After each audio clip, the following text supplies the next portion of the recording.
If you look to your right, there's a man sitting there with a white shirt and black pants. Okay, and he's also got some dark skin. You know what I'm saying? Does that threaten you? Does that scare you? Does that offend you? Must I paint myself white? Must I? Because I didn't see no life until I filled my skin with a little melanin.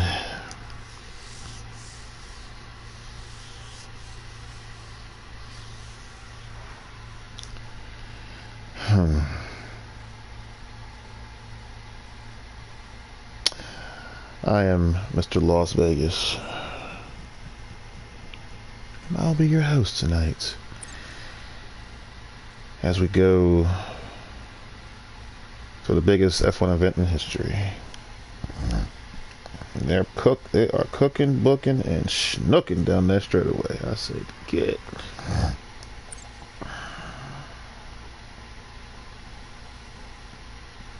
What time is it? Got about 20 minutes. I was recording earlier today, but I don't think, I was recording, like, a matter of fact, those 3 streams, and then every single one of them had a problem. So, I'm trying to think, should I take a short qualifying? Yeah, we can do that. I can, why not? Give myself a little something to do while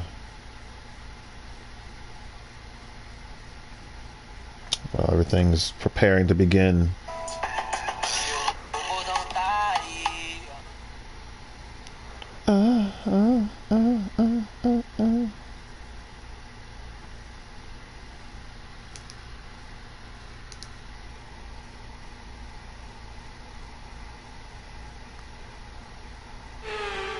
Yeah, I don't want to repeat myself, so I guess I'm not saying too much right now. I'll probably just start saying everything I said earlier today, or actually yesterday.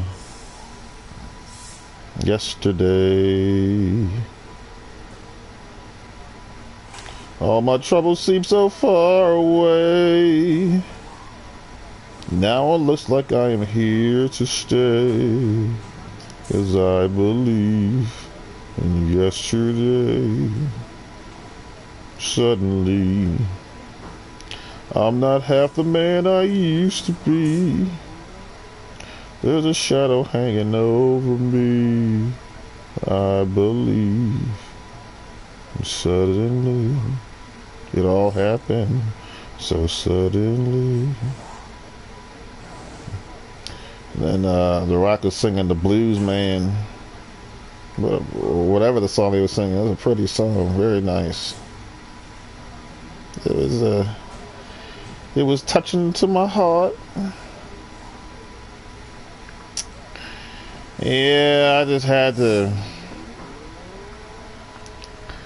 do something that, that was going to save my life. You know what I mean? I had to do something that was going to make me feel better. Because I tell you what, man, nobody was out there giving me the time of day. I was all by myself, all alone, just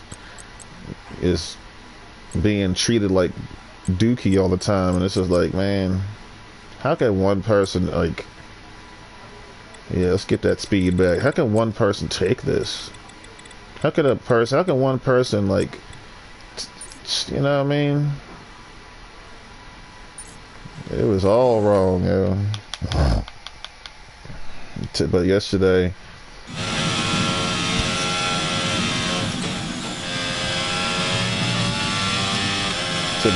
yesterday was a day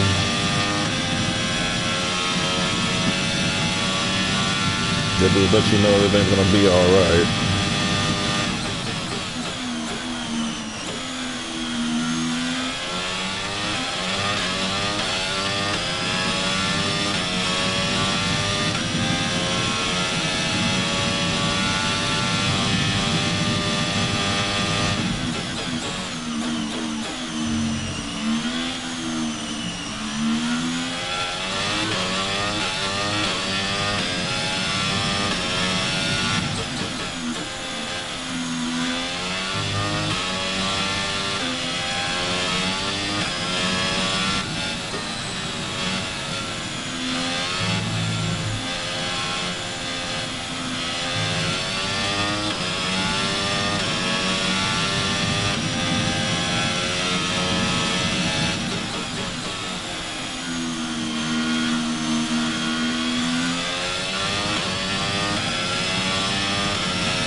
Alright, well, forget the past.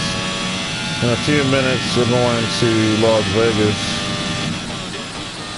Let's see if the race will be good.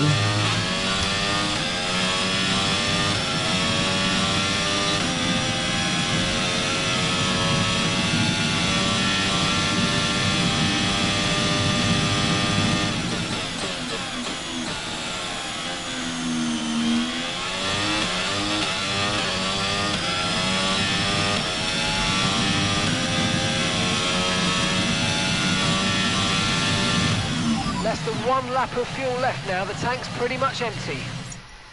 Roger. Roger Dodger. Alright, let's make this quick.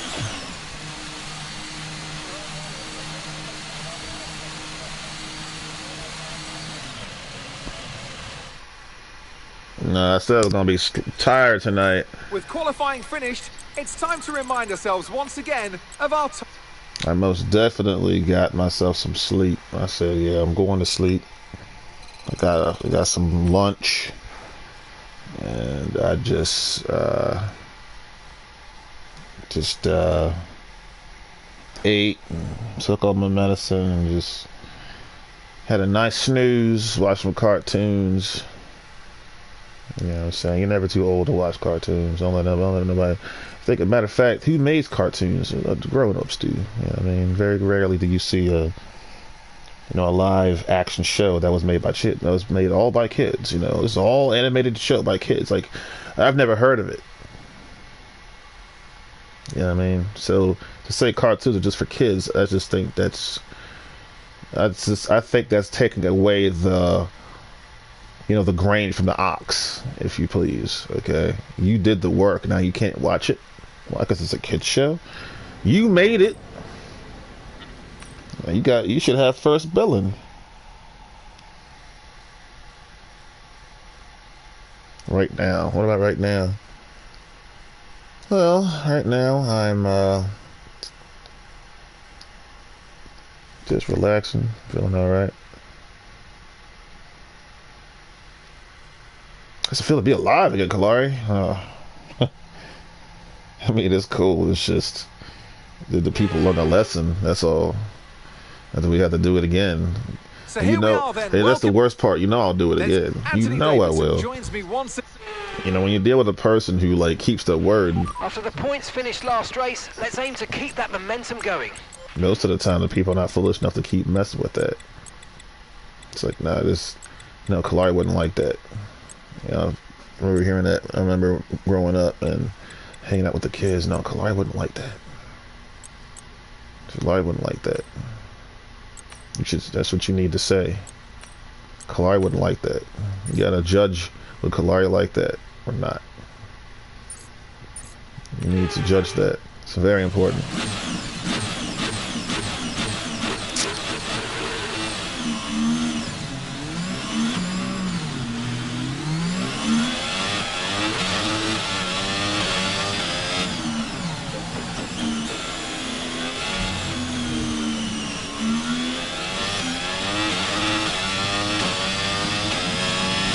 Yeehaw!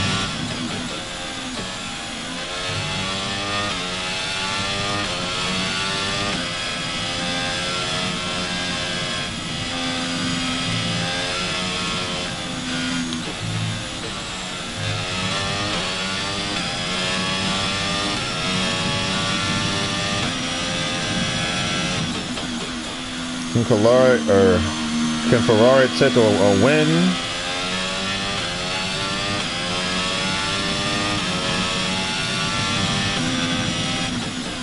Or will the Red Bulls sneak one in, or will Mercedes, or all the other teams?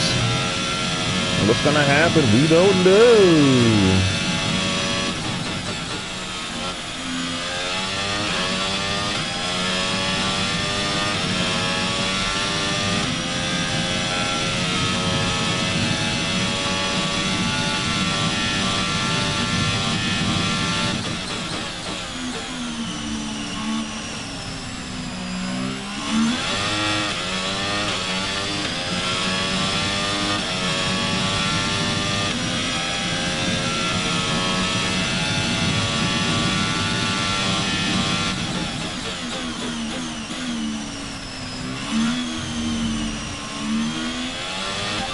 overtake Bucky more. It's time to utilise some of this energy. Come on.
DRS has been enabled this lap. DRS when you're within 1 second of the car ahead and in the DRS zone.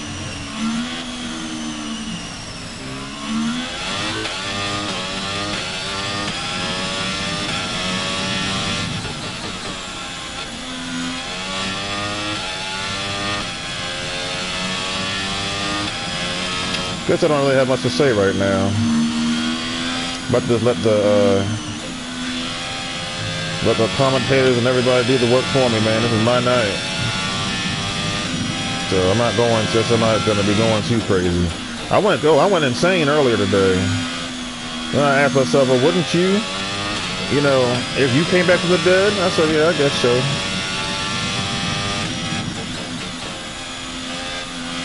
It's like, well, Kalari, how could you do something like that? You know, what if he really died? Well, then I guess the lesson would be even better then. Because I ain't coming back, yo.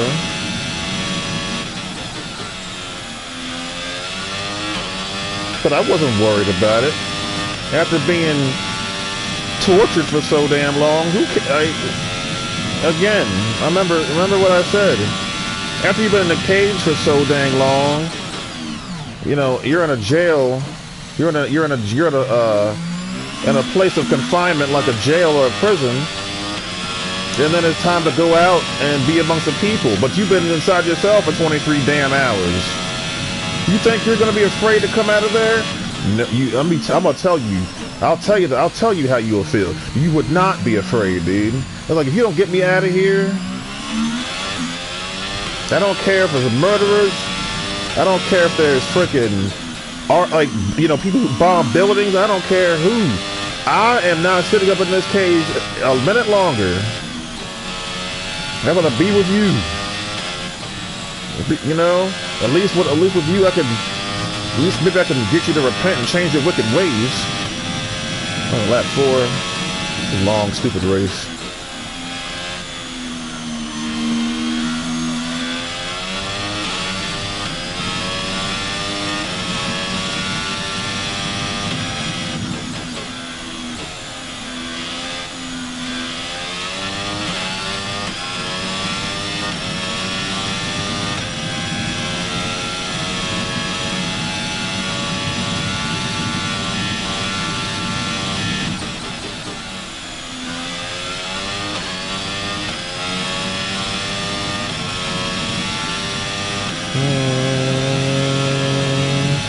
Once you see like 2 green dots, I'm going about 200 miles per hour.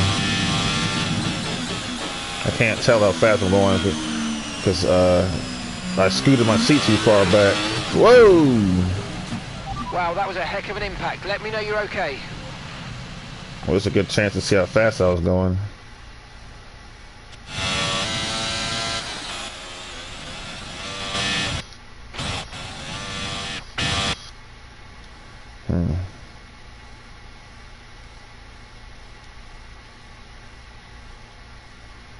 Let's see, 208. Yeah, 208 clean.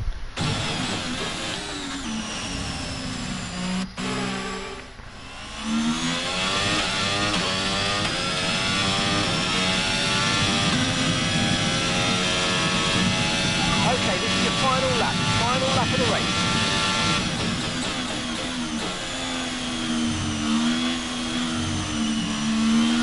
But I look at people's faces, especially white people. And it's like you got your color back. You lost all your damn color when I was going. Couldn't even tell. I don't know what the heck you look like, but now you look all like you look all full and complete again.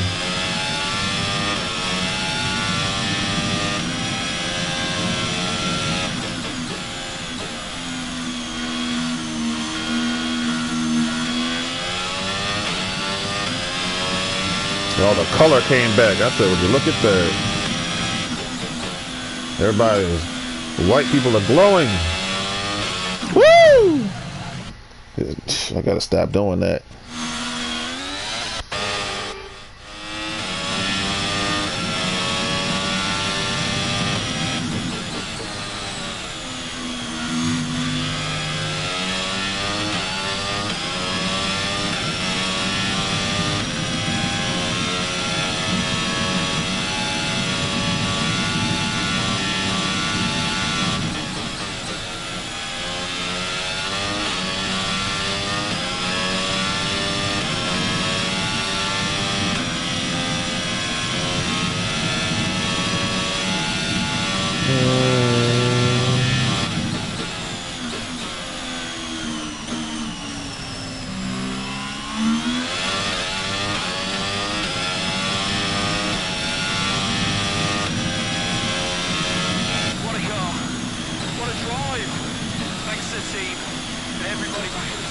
And every time I play NASCAR, dude, especially at Las Vegas, dude, you always got some guy in there.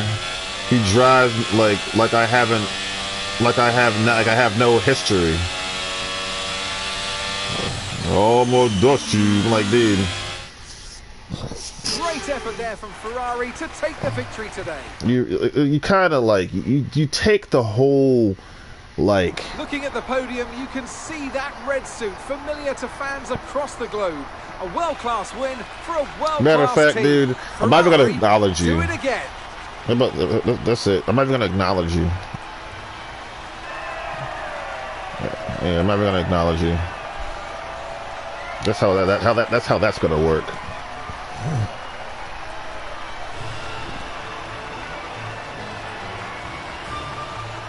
I'm not even going to acknowledge you.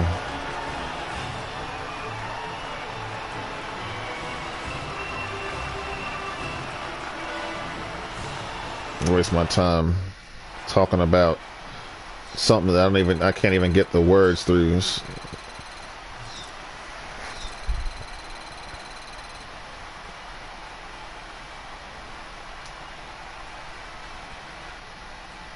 So let's review the updated driver standings. Old timer in. Yeah, I'm not even gonna talk about it. What I'm probably gonna do is just leave you, like, probably just not come back.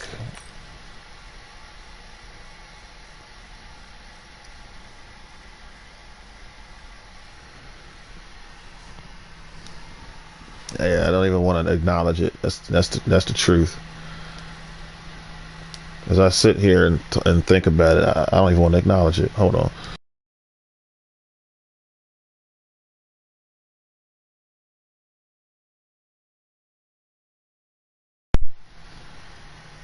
I really don't. I don't think it's worth my. I don't think it's worth it. Why would I just don't. As I sit here and I just thought about it, it's like, why would I talk about you? Because because you clearly know.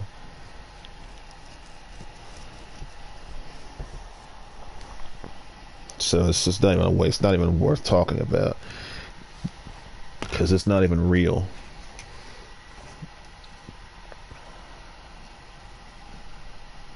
Down the drain.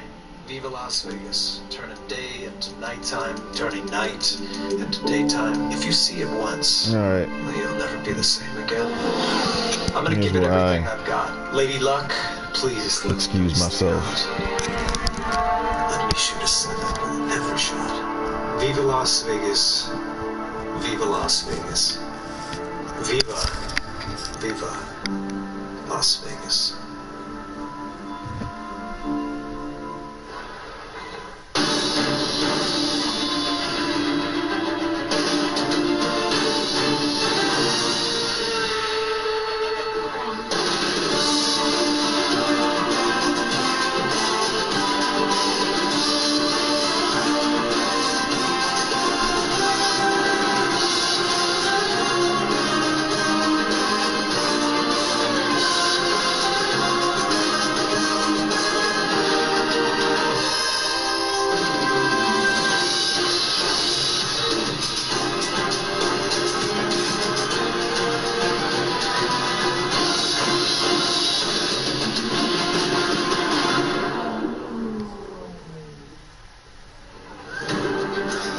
Okay then, here we go. We've seen the stars, and there are plenty of them in town tonight.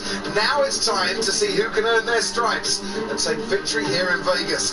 15,029 days since we last raced here. Then it was a car park at Caesars Palace, replaced by a new circuit, racing in the streets and zooming down the strip.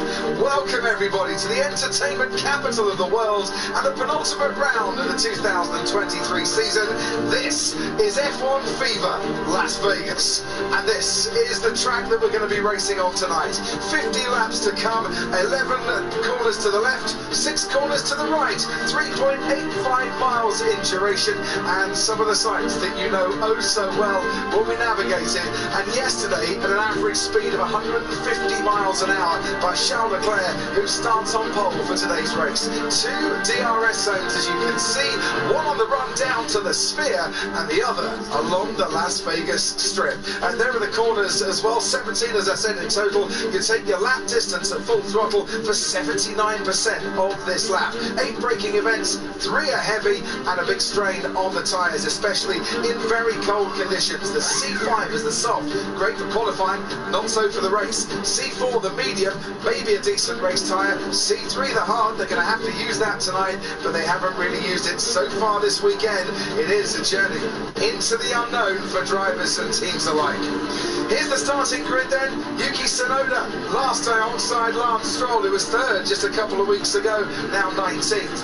Oscar Piastri, 18th for McLaren alongside Zhou Guanyu. And then comes Lando Norris and Esteban Ocon, both McLarens out in Q1 for a second time this season, and once again at a venue in the United States. Daniel Ricciardo starts 14th alongside Nico Hulkenberg. 13th is average position this season. The thing about the NASCAR drivers is that I never get a race where you actually think, where you actually have to do some work. It's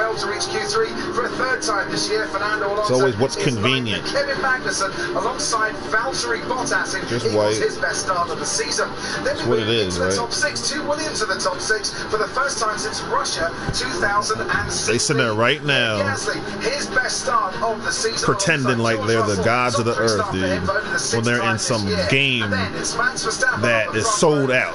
The business is sold out. Like, you guys are really like have like no future, man. That's kind of where it is. Like, they just have no. You have no future. Because 2 weeks ago, Martin Brundle, he was in If you come in there, somebody, I'll gap you 86. That just says to me, dude, that you're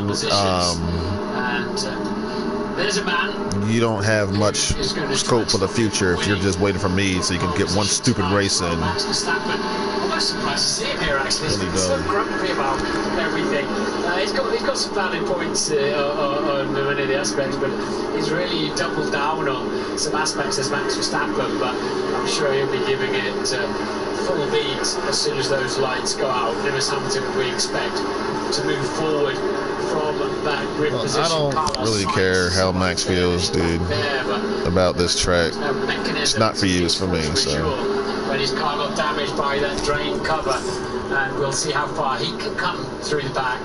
You can see at the back of the grid, I was talking about it on the grid walk, how it's curved. So the last 6 cars actually start on the curve. Complaining about nothing. Highly unusual, actually, but it's despite. Yeah, obviously, I mean, look, can we just keep it real? It's about my country. So let's just go ahead. Of the banana start line. And there are only 175 metres from the pole to the first braking zone. But I'm not here to have a bad night, talk about idiots. I'm here to, this is my race and this is my celebration. So I'm going to stop talking about things that are not important. It's medium for the majority of the grid, all the way down to Lewis Hamilton in 10th, who starts on the hard tyre. Trifling. I want to play some more NASCAR, but Yuki Tsunoda taking a bit of a Vegas gamble on an early safety car on the soft tyre to start. And you can see how dirty the track is still on the I don't know. I don't really want to talk about NASCAR. Not racing line side. Anyway, Oscar Piastri's car that was going to, the old jalopy that was going to take him around on the parade lap, just poured all its oil out before it got going, and then they really had to do something about it. So as I walked off the grid, I could see Esteban Ocon and other drivers literally inspecting the track to see what they might have to drive through. And already the even-numbered side of the grid is at a bit of a disadvantage to the odd-numbered side of the grid, because that's where the racing line is. Las Vegas, home to more than 10 of the largest hotels in the world, which is good news for Karun Chandok, who's on race control for us today, because he's been wandering around the hotel due to a lack of sleep since he got here on Tuesday. Karun. Yes, good evening, Coffee, and everyone listening at home.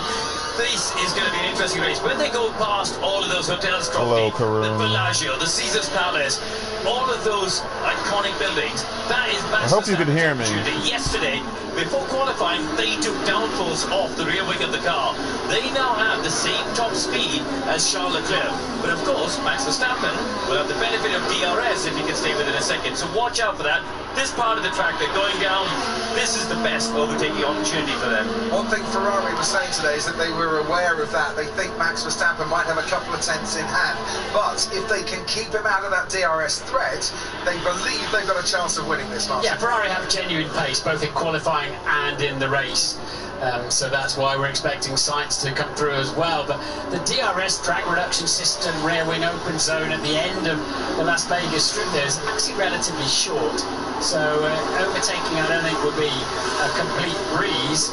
And then they've got to stop when they get there because the track is very slick indeed. It's highly unusual in Formula One to be the first car out on the track that day. There's almost always support races out there to help clean the track up, and we just had thousands of road cars out there instead. So the drivers, it will be really a bit of an ongoing experiment the first few laps. Kylie Minogue watching on from one of the garages, hoping that one of these drivers won't be spinning around on what will be a very slippy surface. You can see just how slick it is just by looking at it, but you can also see the dust everywhere. Is there only one line? 315,000 people. Very brave when you're trying to overtake. 315,000 fans in attendance this weekend at Vegas has been a buzz with Formula One chatter. It's been great to see so many fans here. And depending where the cars have an incident, but I think it'll be very difficult to clear them away if we have a breakdown or we have a shunt. And just look how dirty that track is. It's 1 a.m. in the morning where I am. Verstappen can't really point too far towards Charles Leclerc. He's got a left-hander coming up, and then he'll need to navigate. We are on board now with the other Ferrari of Carlos Sainz. If you want to ride on board with any of the 20 drivers, you can do so. You need your Sky Sports app, your Sky Sports login to access all 20 onboards and the team radio too. Sky Q, Sky Glass, Sky Stream customers, use the red button on your remote controllers. It's a little bit like Monaco, isn't it, where you've got a curve and a bend on the main straights, and some of the drivers won't be able to see the lights right ahead, so there are some repeater lights a little further down. There's our commentary boxes, and right on the final corner we've been watching cars blast by at 200 miles an hour all weekend, and it looks absolutely epic. But we're back in Vegas, 15,029 days since we last raced here, and it's lights out and away we go. Charles Leclerc gets away well, but Verstappen's coming at him, everybody, and it's going to be a bit tight going into the first corner. Leclerc is run wide, and also Verstappen run wide, and there's a spin around. It's Fernando Alonso, and I think that's Lewis Hamilton there that made contact with the Aston Martin, but Verstappen leads from Charles Leclerc. Then comes the Mercedes and George Russell. Down we go towards the next heavy braking zone. Pierre Gasly's trying to hold off Alex Albon. Kevin Magnussen's made up places through turn 5. And Sainz had a spin as well in the Ferrari just to add to Red Bull, we forced him straight off the road. You're saying he pushed me off the road. He should give that position back. I fully expect that call, but so slippery down into the first corner. And I'm standing saying, should a car break down? Should it crash? Recovering it and getting it off the racetrack will take a good while tonight. Right, here we go, then getting close to the wall. Max Verstappen is in first place. Trying to take some of those wide lines. Race control and notes of the incident. Down at turn 1 and see Fernando Alonso right in the back. Valtteri Bottas right in the back. Lewis Hamilton down to 14th already in this race. But it's Verstappen that leads, and Alonso saying that he's got damage. We're heading now towards turn 14. There's Logan Sargent going wheel to wheel with Kevin Magnussen down the Las Vegas Strip. Sparks absolutely flying. Logan Sargent ahead of Magnussen and getting that place. He's in 6th. His teammate Albon 5th. Magnussen 7th. It was such a short run down to the first corner. So dirty on Verstappen's side of the racetrack. How on earth did virtual they safety let car? Virtual safety car. Presumably there's debris down in turn 1. We think Lewis Hamilton and Carlos Sainz got together, and immediately Perez is pitting. And that's not surprising because you save yourself about Enjoy. pitting under a virtual safety car than you would pitting under normal conditions. The virtual safety car, everybody decreases their speed. Max, I think we're happy you were ahead when you went off track. Happy to stay there. That's why Perez is pitting, changing the front wing. Virtual safety car, everyone decreases their speed, and the race pretty much neutralised while the debris is cleared, and also coming into the pits, not surprisingly, Fernando Alonso. He might have been an innocent victim of Carlos Sainz getting too deep into the corner, understeering and running into the rear wheel of Lewis Hamilton, and that's what caused the turnaround. David Beckham watching on in the Aston Martin garage while the marshals do a fine job of collecting a few pieces of carbon fibre as a souvenir down at turn 1. Ted, down to you. A souvenir. Hold on, Ted, we're going to see a replay of the race start. Verstappen got a better start than Charles Leclerc. Was he far enough alongside to warrant the space on the track? His front axle was ahead of Leclerc's front axle. There's the chaos behind. Yeah, Fernando Alonso got tapped twice, once from the rear and then once, I think it was Valtteri Bottas, not Lewis Hamilton down there in the Alfa. I was actually going to come back tonight, but Verstappen's on the side. This needs to be addressed now. but it was time was up, so. So it needs to be that position back. He's right, he wasn't getting in front, wasn't he? It was, it depends what you call the apex on a very long corner that's actually got two, it's called turns 1 and 2. Depends where He you did want to push him define off, the but apex, and that is what the stewards I will don't be know, looking man. at. Virtual safety car will be ending soon. That's Alonso. Did he get tangled or was it just no grip? I don't know, did he just spin by himself? I think he might have done, to be fair. Verstappen hasn't given the place back. Hasn't been asked to give the place back. He leads from Charles Leclerc. We're going racing again. He shouldn't. George Russell, Pierre He's just gonna take it right back. You know it. I know it. You know it. Then comes Stroll, who's made his way up to 9th from 19th. You better Aston Martin had an awful wipe them start. tears and start Has made up getting. 10 places. I tell you what though, McLaren will be pleased with that, up to 12th and 13th already from an awful qualifying. Verstappen's now, lead, let's get it. 1.8 seconds already. Mr. from Las Charles Vegas, Leclerc. baby. As down the straight towards turn 5 we go. We're on lap 3 of 50. Let's go to Sky Race Control. That's all right. When I get back to Heat 5, I'm gonna whoop your ass I have got the eye. for having a bad attitude. I don't know. I'm just gonna stop being shy and speed and scared. Just kick you in your ass. I don't know what else to do. I ain't gonna say you go crazy over your ass. I know that. Remember Abu Dhabi 2021? That was the same thing, and that's where that looks come from. Make me sick. Didn't got that damn 23 car. You must be crazy. And also this slightly easier view they take on the the first lap, particularly at the start of a Grand Prix. That's a tough one for the stewards, and they are looking at it. Someone has gone off, surely there. And down at turn 12, yeah, someone has. That looks like the McLaren of Lando Norris. It is the McLaren of Lando Norris. We saw the sparks, and the force of the accident caused the camera to shake, and Lando Norris has gone off there, and we have a safety car. Not just a virtual safety car, we now have Bernd Maylander in the safety car, and I really hope Lando Norris is okay down there. That looked a pretty big impact. He is okay. Brilliant. Down at turn 12, you're approaching at about 180 miles an hour, and you're doing 70 miles an hour when you make the turn. So what's happened Safety there car. is Lando has locked the rear axle under braking, and then had a big swapper trying to correct the car, but he couldn't collect it up in time, and the barriers wouldn't be that big an impact by the time he got there. But that incident started very, very early in the braking zone, when he lost, almost like putting the handbrake on. There is no grip out there. No, there isn't. Stroll, who started on a soft tyre, made Well, I guess it's not just me. now pitting under the safety car to put the hard tyre on, as is Carlos Sainz, who's down in 16th as he comes out. Now, being a full safety car means they'll catch the pack up, so this helps Perez and Sainz and Alonso come back into the Grand Prix in that respect, because now the pack will be closed up. Under the virtual safety car, that didn't happen first time around. My goodness, lap 4, Crofty, we've had a virtual and a full safety car. We've had just about It's just one of those nights. This is what happened to Lando. Kamara's alive! Yeah. He was heading to an accident there long before he came to a standstill. Was he actually? He lost the back end of the car very early doors. Oh my good lord. He took out his teammate, but yeah. So that accident started way up the track when the car just snapped sideways. This is on board now.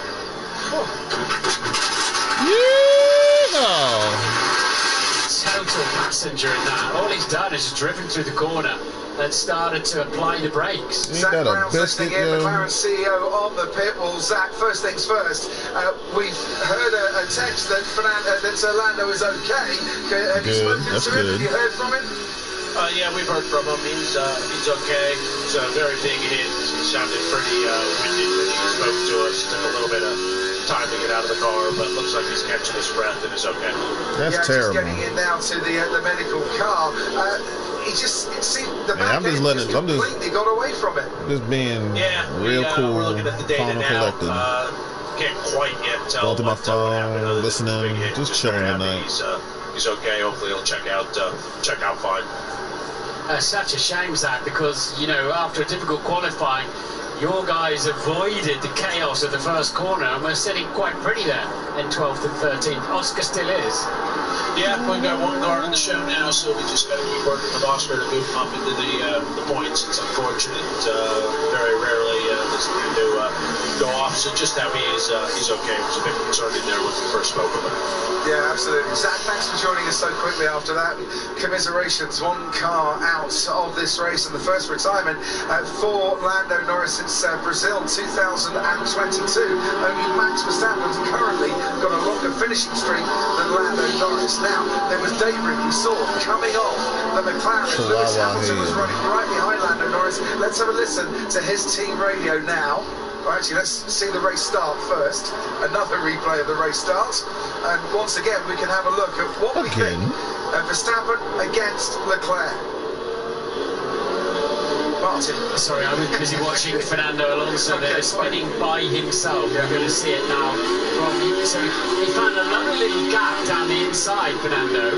And then when he got there, nil grip. And around he goes. And that is where... That's the contact with Bottas. That's Bottas's double contact there. There's Sainz from his spin with Lewis Hamilton as well. And that's why we had so many cars. And we're going to now run into him with this car a couple of times. Alright, let me go hang out with y'all, man. Another look. It's a very calm, Phone will suck you in. there. And boom, around comes Fernando. Out of control, so we'll give him another little love tap just to let him know we're not pleased with that. I've not seen driving like that since I last went on the Dodger. There's nothing that Valtteri Bottas could do about it. Just a car. Oh yeah, he lost it on his own. Well, Sergio Perez being the unfortunate victim once again as everybody slowed down and stopped. So Bottas must have some damage at the back of his car as well. There's that dust after they mopped up the oil that had been deposited on the track, and it was Carlos Sainz. Yeah. Like Fernando Alonso finding no grip. Yeah, so Carlos there was actually being I think what happened with Max. turned the steering wheel and got nil response. We know how Max drives, but Behind still. the safety car, so let's have a listen to those two team radios that we missed while we were talking to Zach Brown. First Lewis Hamilton, who was running behind Lando Norris, and then Charles Leclerc. Let's have a listen.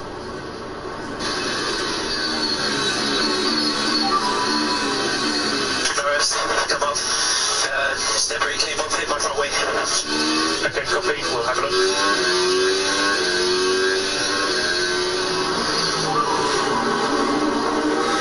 So Charles, the case is with the stewards, and we stay where we are in terms of positioning. Okay. At the moment, it's like this. If anything changes, I will let you know. So they're still debating that first turn, and I'm sure they will be debating it. Karut's point that you're meant to leave a car's width, I think is valid here. Probably not. Yeah, it's front. You also look at front axles. You decide where the. Y'all hear? Can you guys hear everything well? On a long corner like that. Lewis has been on the radio saying. All right, I'm gonna take a quick test listen. Hold on. Go ahead, take a test listen. See if I can hear me. See if I can hear you. It's a good time for a little test. Make sure I'm actually streaming. You know, this is you know, and I found out who Judas was, man. His name is Brian Feldstein. He came up online talking about you live your best life here, there's only one other place for you to go. I'm like, dude, what are you trying to say? And he didn't answer, of course. I said, yeah, you gotta go. I ain't got time for that. I ain't got time for you, man. I don't have time for weaklings and unwise citizens. All right, here we go. Where are we at?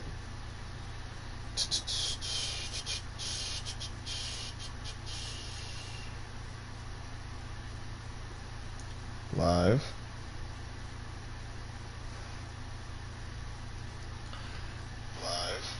Okay, I can hear myself good. Let's turn on the noise. Live.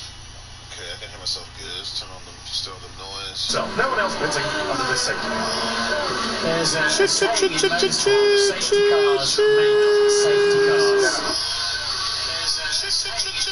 Okay, everything's good. Great. Cold tires. Russell reporting in. This is like driving in the wet. Watch out for Yuki Tsunoda at the restart. He's made his way up from last on the grid to 10th, and he's still running the soft compound tyres. Just info at this stage, Max. The situation at turn 1 on lap 1 with the stewards, we are not going to reverse on positions, so I'll leave it with you. What, to make his own choice or just to stay out in front? I mean, is that both good? I mean, if the stewards say you've got to hand the place back, you've got to hand the place back, otherwise you'll take a penalty. But yeah, and that penalty needs to be severe. Should they have to talk about this particular incident, but a penalty like that needs to be severe. And what we're going to see them doing down the back straight as well is weaving even flat out to try to regain some temperature and therefore pressure. I'm no steward, but I think Max Verstappen should have given that place back. And I think that Charles Leclerc was run off and there was the space for him to stay on the track. But it was turn 1, and these incidents, as you say, Martin, are treated slightly differently, and they were all struggling for grip. Let's get racing again, shall we? Because Bernd Mailand has gone on. And on lap 7, we are green. Max Verstappen leads from Charles Leclerc, then comes George Russell, and here comes Oscar Piastri trying an opportunist move on the AlphaTauri. I'll put myself in Charles's shoes. He does, yeah. That was I would absolutely not want to be forced off the road, and I would be mad. On the march, making up for Would I ask for the position back? Session, and Hamilton now running in. No, I wouldn't, because and I'll tell you why. Because he didn't run off the track to pass me, and he didn't put me on the wall. So, you know, and in sports, motorsports, it's called trading paint. So, and then my thing is, if you want it back, get it back, take it back, you know. That's how I roll. That's just me.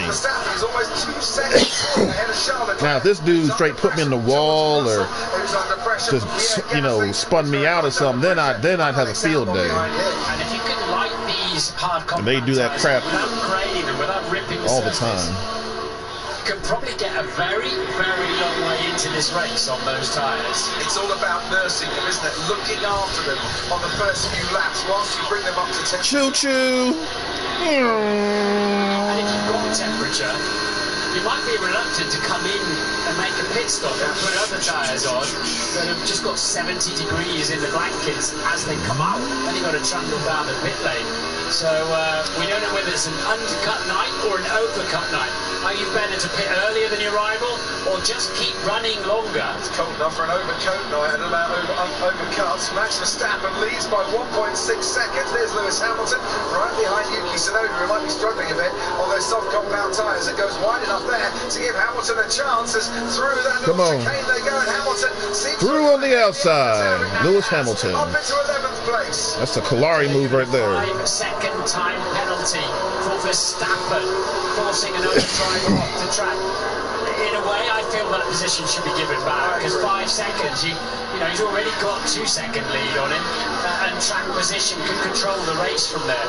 So that, you know, if they decided he's done something wrong, I'm not sure that's a tough enough penalty. Well, drivers have been calling for stiffer penalties for moments just like that, saying that 5 seconds just isn't enough.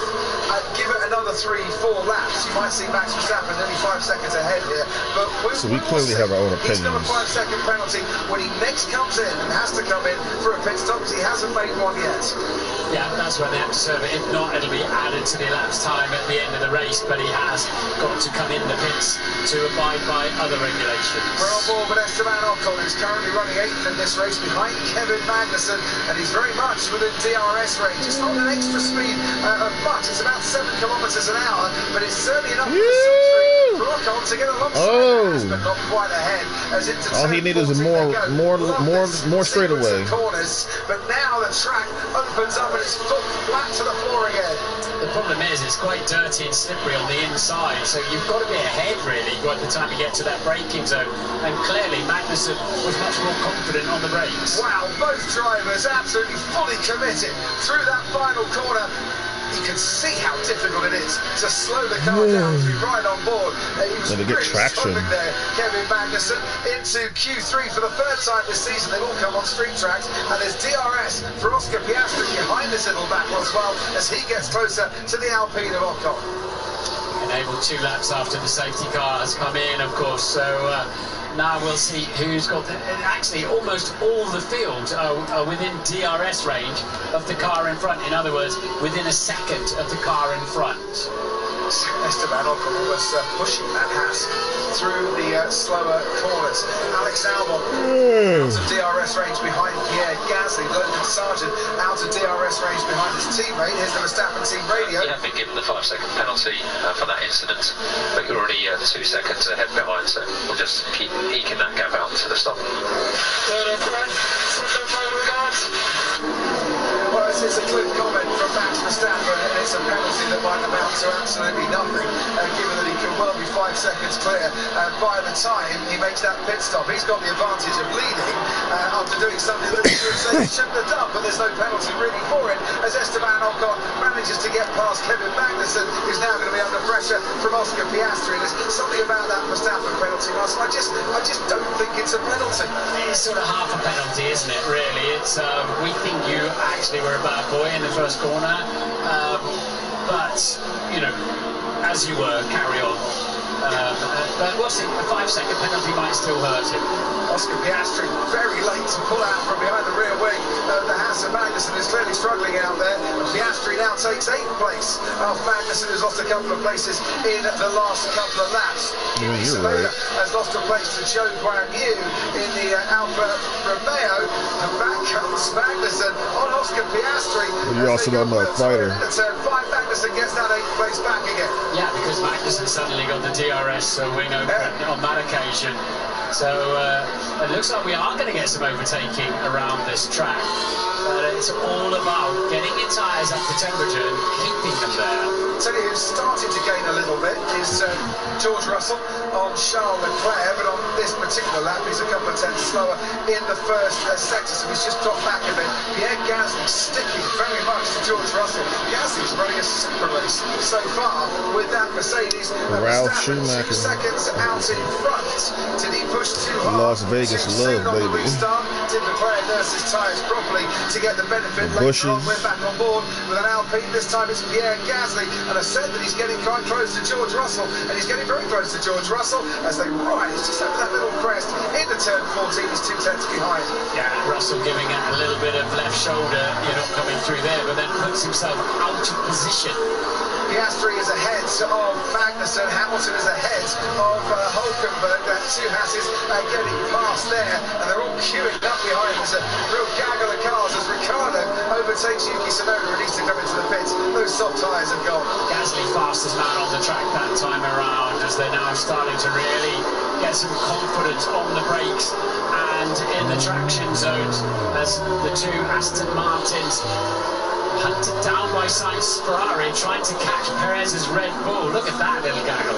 Absolutely superb. Stroll is down there because he has pitted. Alonso has also pitted and then managed to catch up because of the safety car. Those that are running at the back here, and Alonso's under pressure from Carlos Sainz, who goes down the inside on Fernando Alonso, and Carlos Sainz in 16th, Alonso in 17th. These cars that have all pitted might well come back into this race when the others ahead of them have to make their pit stop. Absolutely, a cheap pit stop and safety car bringing them back into play. Here we go. I'm sorry. Piastri on Kevin Magnussen. Yeehaw. And a super move there. Down the straight, he is now up into 8th. And I mentioned that Lewis Hamilton dispatched the other Haas of Nico Hulkenberg and along that same strip. And right past the Eiffel Tower, that's where he made his move. And not for the first time.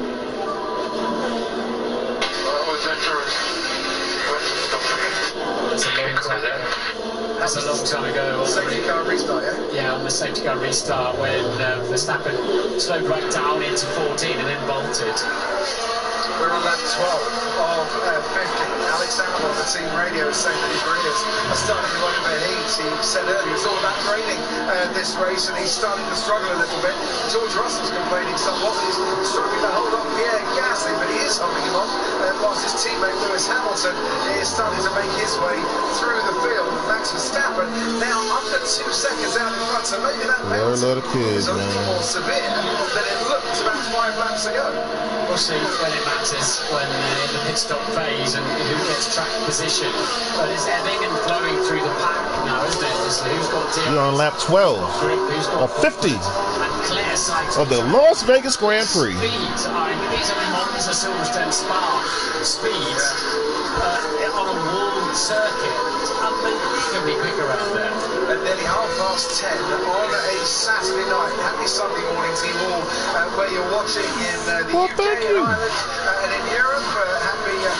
Happy Sunday evening, is it?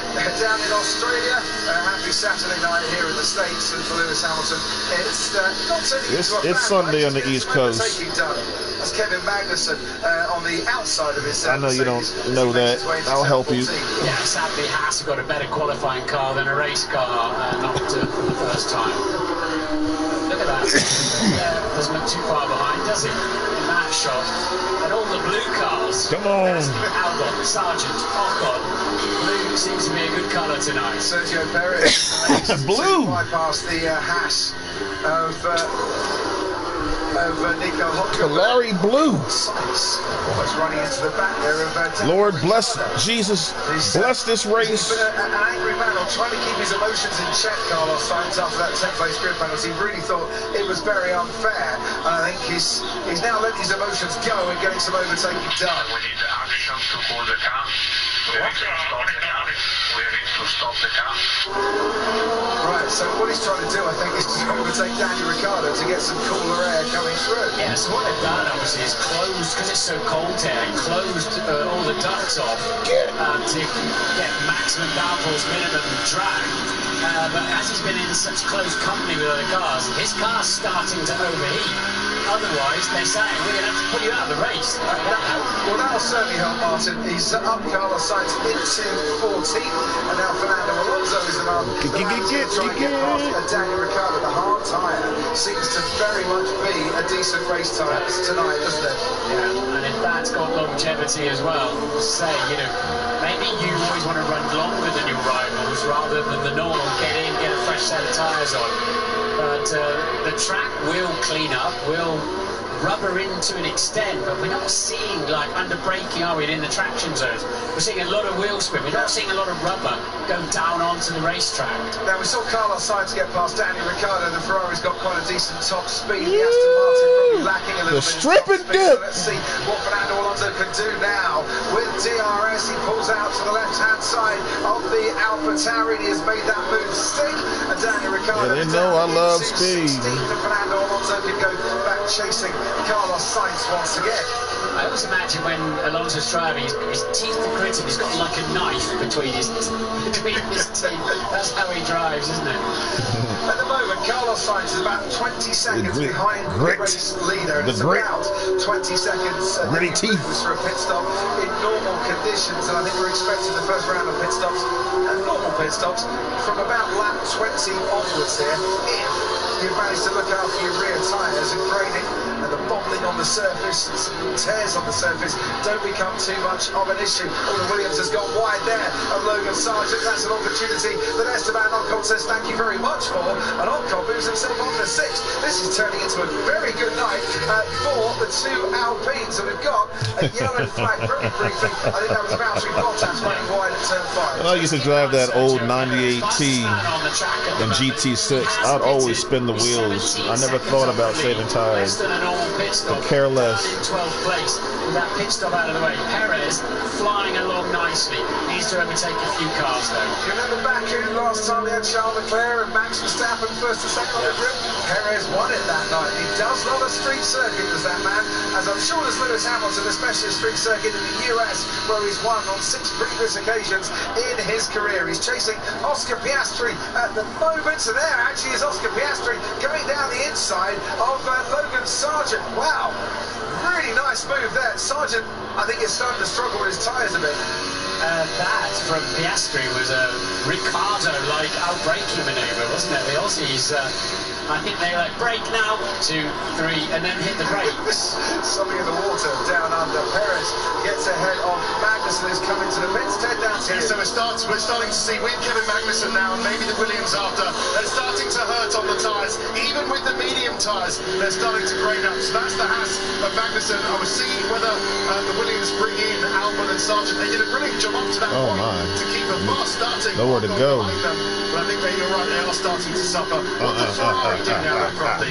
Leclerc has a double-edged sword. He needs to look after his tyres, but he needs to stay within that 2-3 seconds behind Verstappen to inflict maximum pain on Max when he serves. The clock's catching up. I'd tell you what, Max Verstappen has lost 3 tenths to Charles Leclerc in the first sector of this lap 15. You can see how much closer Put your head down to Max Verstappen as we make the turn onto the strip. And he's in the DRS zone now, is Leclerc. So that Ferrari is quick in qualifying, and we know it's quick in the race too. To race control, Karun Chandler. Max Verstappen that super duper slipstream. He's really struggling. Ferrari have been on the radio, Martin. I think to answer your question of the over versus under curves, we see here Russell about to pit.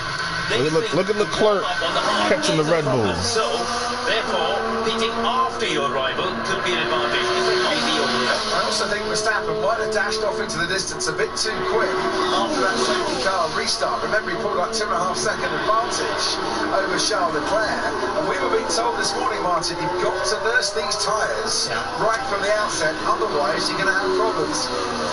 Yeah, you need to babysit them so you don't rip the surface. And it's an anti-clockwise circuit, but you can actually see the fronts on Leclerc, on Verstappen's car. Do not look happy. Here comes Leclerc. As George Russell makes his way out of the pits and Logan Sargent comes into the pits. It's obvious what you need to do. Just got a few car lengths between himself See if and the race he can make it work. He's got a great chance down the Las Vegas strip, all 1.1 miles of it. Has Charles Leclerc to seize back the lead. Seize back the lead, and if he does so, a lead that will be added by 5 seconds when Max Verstappen pits because he's got that penalty. Right, there's the Palazzo, the Venetian, the Grand Canal on that part of the... Yeah, we got our own fancy names, huh? He's in this lap. Would be at all surprised. Here's a grand overtake that Charles Leclerc is trying to plan down the strip, and it might just be worth him biding his time a little bit if his team are telling him that Verstappen's coming into pit, and we think that he is going to be coming in. See the speed at which Leclerc is gaining on Verstappen as they rise over that crest. Charles Leclerc Ferrari takes the lead. And he only held the lead very briefly at the start of this race when the lights went out. Charles Leclerc on lap 16 is once again the race leader. And he seems that he's confident enough in his tyres, isn't he? So he can run a bit longer. He's got so much clear track, he's got the place to himself as Charles Leclerc. And he's got grip and confidence. Max Verstappen pits. It depends. Gotta wait 5 seconds. They're waiting for the 5-second penalty, of course, before they're allowed to touch the car. And there they go. And there he goes. Very quick stop indeed, given that he was stationed 2.7 seconds. That was fantastic. Crowd loving that Charles Leclerc is leading this race, and there's a lot now coming into the pits. Piastri You got a little time to play because of I've been told it's got a puncture. Verstappen's penalty. Richard tell me he's got race control the same thing. Hamilton on the radio, I've got a puncture. Well, let's have a little look. Time to You pit. can see Hamilton on the inside of Oscar Piastri. Was there contact between the two cars? Yes, there was. So that's the right rear. It's face to face though. Piastri's got some Look kind of at issue all underneath that, the car as well. all those As sparks. he heads to the pit lane. It looks such a nothing he touched, didn't it? If he had a puncture, he wouldn't be driving that fast. But he's very steady through there. Yeah, and look there, being passed Lewis Hamilton by Carlos Sainz is now Let's up see. at 6. That's Juan Yeah. ahead of Hamilton. It knocks the bollard out of the way. Fernando Alonso now gets past him, and Hamilton is really struggling here. I don't know. Damaged the McLaren and the Mercedes, sadly. I don't know. Piastri came into the I pits. can't see any. I can't tell. Crazy. Now, whether he'd got a puncture as well and the right eye gone down. Oh, this is ruining Lewis Hamilton's race. This is absolutely ruining Lewis Hamilton's race. Pull over, my dude. Get your car checked out. Cars into one corner did not go, and Hamilton came out with some significant damage. Gasly's pitted. Perez goes up in the third. Ocon is second. Let's get the car. Let's check the car. Charles Leclerc. Make sure everything's okay. And get back out there. Handy there, isn't he? 14 seconds off the lead, having got his pit stop out of the way. It's a track pit. Y'all are so mean. He doesn't technically have to stop again, but can those hard tyres go to the end of the race? Because of course he did stop at the end of the first lap. Miserable pit stop there for Lewis as well. Obviously, the puncture makes it difficult to get the jacks under the car, but 6.3 seconds for Hamilton. If it's a puncture, it's a puncture. What do I know? Race controls noted this incident. Well, not this incident. That was Lewis Hamilton knocking the bollard out of the way. But the collision between Piastri and Hamilton has been noticed by the race director. It just looked a bit of normal racing action to me, I must say, between Hamilton and Piastri. We'll see another angle, hopefully.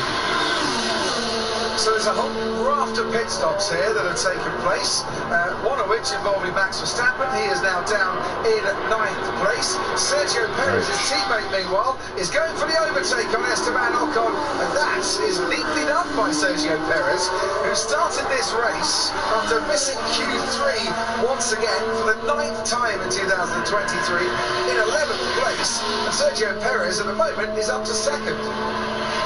Perez really sitting pretty here. Now that Verstappen has pitted, especially with his 5-second penalty, of course, then Perez is way ahead of him. Yeah. And a lot of cars between Perez and Verstappen too. There's a long way to go in this race. We're not even at half race distance yet. And whilst Perez, it's an opportunist move, isn't it? That he can go to the end of the race. It's a wild card, right? Cars here would certainly help. It just might be. And we noticed Oscar Piastri sparking like crazy after that contact with Lewis Hamilton. Zak Brown, the CEO of McLaren, is with us. Was there damage to Oscar Piastri's car, Zak? Yeah, it looks like there's some damage on the floor, so certainly not look like a racing incident to me. And that's exactly what the stewards have said. Yes, they have just confirmed that. So he's out and done a personal best lap time now, Oscar, so car can't be too bad. Did he have a puncture, Zach, when he came in? Because there's an awful lot of sparks for Oscar. Yeah, he did. So very astute of him to pull in. Fortunately, we were not too caught out, given where he was coming in. Got to be said before that, he's got some overtaking done tonight, hasn't he? He's had a very impressive drive, so a long way to go in the race. Hopefully we'll claw himself back. And news on Lando Norris, has he come back to the garage? He's in the medical center now. He's not back yet, but reports are he's okay, just being checked out. So I think it was just winded. It was a very big hit. Good to hear. Thanks ever so much, Zach. George Russell getting past Zhou Guanyu. And right behind these two comes Max Verstappen, who I'm sure now has got very much the bit between his teeth and will be chomping at it to try and get back on terms with Charles Leclerc at some stage later in this race. And when Leclerc pits, Perez will lead from Ocon and Stroll. And Ocon hasn't pitted yet, has he? But Stroll, Sainz, Alonso, Russell all have. So those early hitters in the safety car that were right at the back after various pirouettes in the first corner are really coming back into play, especially Sergio Perez. At this stage of the race, very much so. But at the latter stage of the race, who knows? Who knows? But if ever there's a city to get lucky in, Martin, it is this one.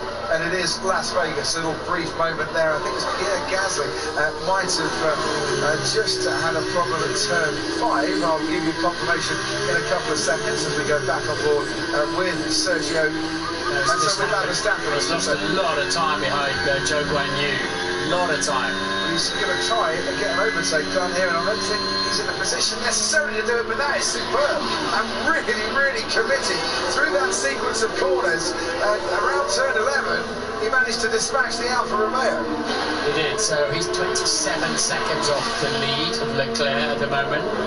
And this race is off the hook. Around 21 seconds if it's a full green track.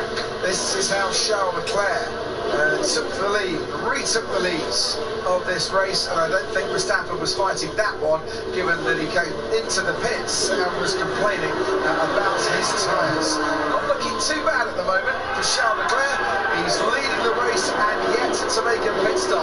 Esteban Ocon though is coming in. Ted Kravitz, down to you. Got a line through, yeah, so there is Ocon in the Alpine. A little bit slow on the right rear, but it's the hard tyres on, and away the Frenchman goes. That's okay-ish. But Ferrari say that the engineers to Leclerc are just telling him about the lap times and reminding him to manage his tyres. So this is how Crofty tries to inflict maximum damage on Max Verstappen. Maybe doing the one stop, looking after those tyres, and it'll be hard for Max now to do that one stop. He'll try, but it'll be hard on that one set of hard tyres. In any case, if he does, and Leclerc only does one stop as well, Leclerc will have fresher tyres in the second stint. Absolutely, I think the overcuts going on to the hard compound tyre does seem to be the way to go. So what have we got here? You'll notice that Alonso, Sainz, Stroll, shrimping dips on those hard compound tyres. start. Leclerc has been running his mediums. He has I'm sorry, it just never gets old. Don't show as well. Has been running those hard tyres right at the start. And Leclerc is going to be coming in at the end of this lap. It doesn't get old. Back into the 39s. His rivals are doing 38, so Perez will take over the lead. And it seems a good time to put that Ferrari onto hard compound tyres. Let's see where it puts him back in the pack. While he does that, Fernando Alonso is fighting off George Russell at the moment.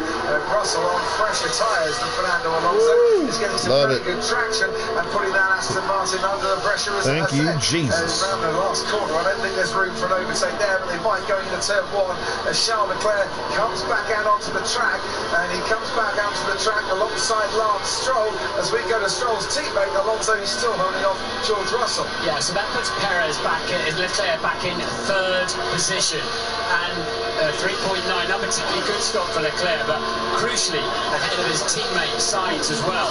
So Leclerc needs to get down the road now and get past Stroll, and I'm assuming on those tyres and with that car he should be able to do that and get after the flying Sergio Perez. Carlos Sainz might be able to play a part for his teammate Charles Leclerc here, because Verstappen, who might just set the latest fastest lap in this race, has got to clear Russell, Alonso and then Sainz as Tsunoda comes in for what is his second stop in this race. And Alonso still keeping George Russell at bay. Get out of my phone. There is Max Verstappen. Yeah, Verstappen watch this Grand Prix. Between him and Leclerc got Alonso, and as you point out, Leclerc's teammate Sainz, and two cars between Leclerc and Verstappen. Meanwhile, Albon and Sargent stand in 11th and 13th, as there goes George Russell in the Mercedes, manages to get past Fernando Alonso, and I can see that move coming. Alonso will just tuck into the slipstream behind the Mercedes, is now going to try and fend off Max Verstappen going into turn 14. We can ride on board with the three-time world champion. Meanwhile, the seven-time world champion Lewis Hamilton down in 17th, ahead now of Daniel Ricciardo with a puncture delayed his progress in this race. One car out, Lando Norris after a big hit. Hopefully next year Lewis will have a better tire. Alongside him into turn one and lets him The go. whole Verstappen Mercedes on team. those fresher tyres than the Spaniards. Karun Chandler at Sky Race Control. Yeah, Coffee, body catch your breath. First of all, we'll try and recap a little bit here because of these early pit stops. Obviously, we had the likes of Perez, Stroll, Sainz, and Alonso taking advantage of the safety cars, so they gained track position. That's brought Sainz into play. The downside, of course, is his tyres are much older than the cars around him. Verstappen lost out to Russell because of the 5 seconds, but as you said before, he's right there now behind him. I think they've committed themselves, haven't they, by that early pit stop that they had to do to a two-stop race here. So what we're going to get for the second half of this is those trying a one-stop up against those who are doing a two-stop. And, well, Martin, we've done a few of these races in the past, and that normally brings a lot of excitement with it. It does, yeah. If it's a marginal one-stopper or two-stopper, nobody knows. We've not raced it before. Nobody knows how far Perez will get those tyres. And leading the race, of course, as he is at the moment, by 8.6 seconds. Well, that's giving him 9.2 seconds now over Lance Stroll. That's giving him a nice clear track and able to control proceedings a little bit. His teammate, meanwhile, has got some overtaking coming his way. Now, whether they be any use or not, but Perez does have a brand new set, because he didn't make it to Q3, brand new set of soft compound tyres, should he want to make a last-minute dash. Will they last long enough? You can just see in certain places a little bit of tyre rubber going down, but how slick does this look across the surface? Here's Charles Leclerc's pit stop. We can watch that again. It's 0.9 seconds. Yeah, it wasn't the fastest we're going to see. It was the front right that just wouldn't tighten up as quickly as Ferrari would have liked. There is his teammate Carlos Sainz, who's 1.6 seconds behind Leclerc. He's only lapping a couple of tenths slower on the previous lap. He lost a bit on this lap. I think Leclerc is really babysitting those tyres for the first couple of laps to make sure he doesn't wreck them before he gets underway, which is very necessary. Here we go. This looks pretty tight, doesn't it? It certainly does. Sainz ahead of Russell, ahead of Verstappen. Leclerc doing on this stint what he did after the safety car restart. It really worked to his advantage. Does Russell attack or does Russell defend?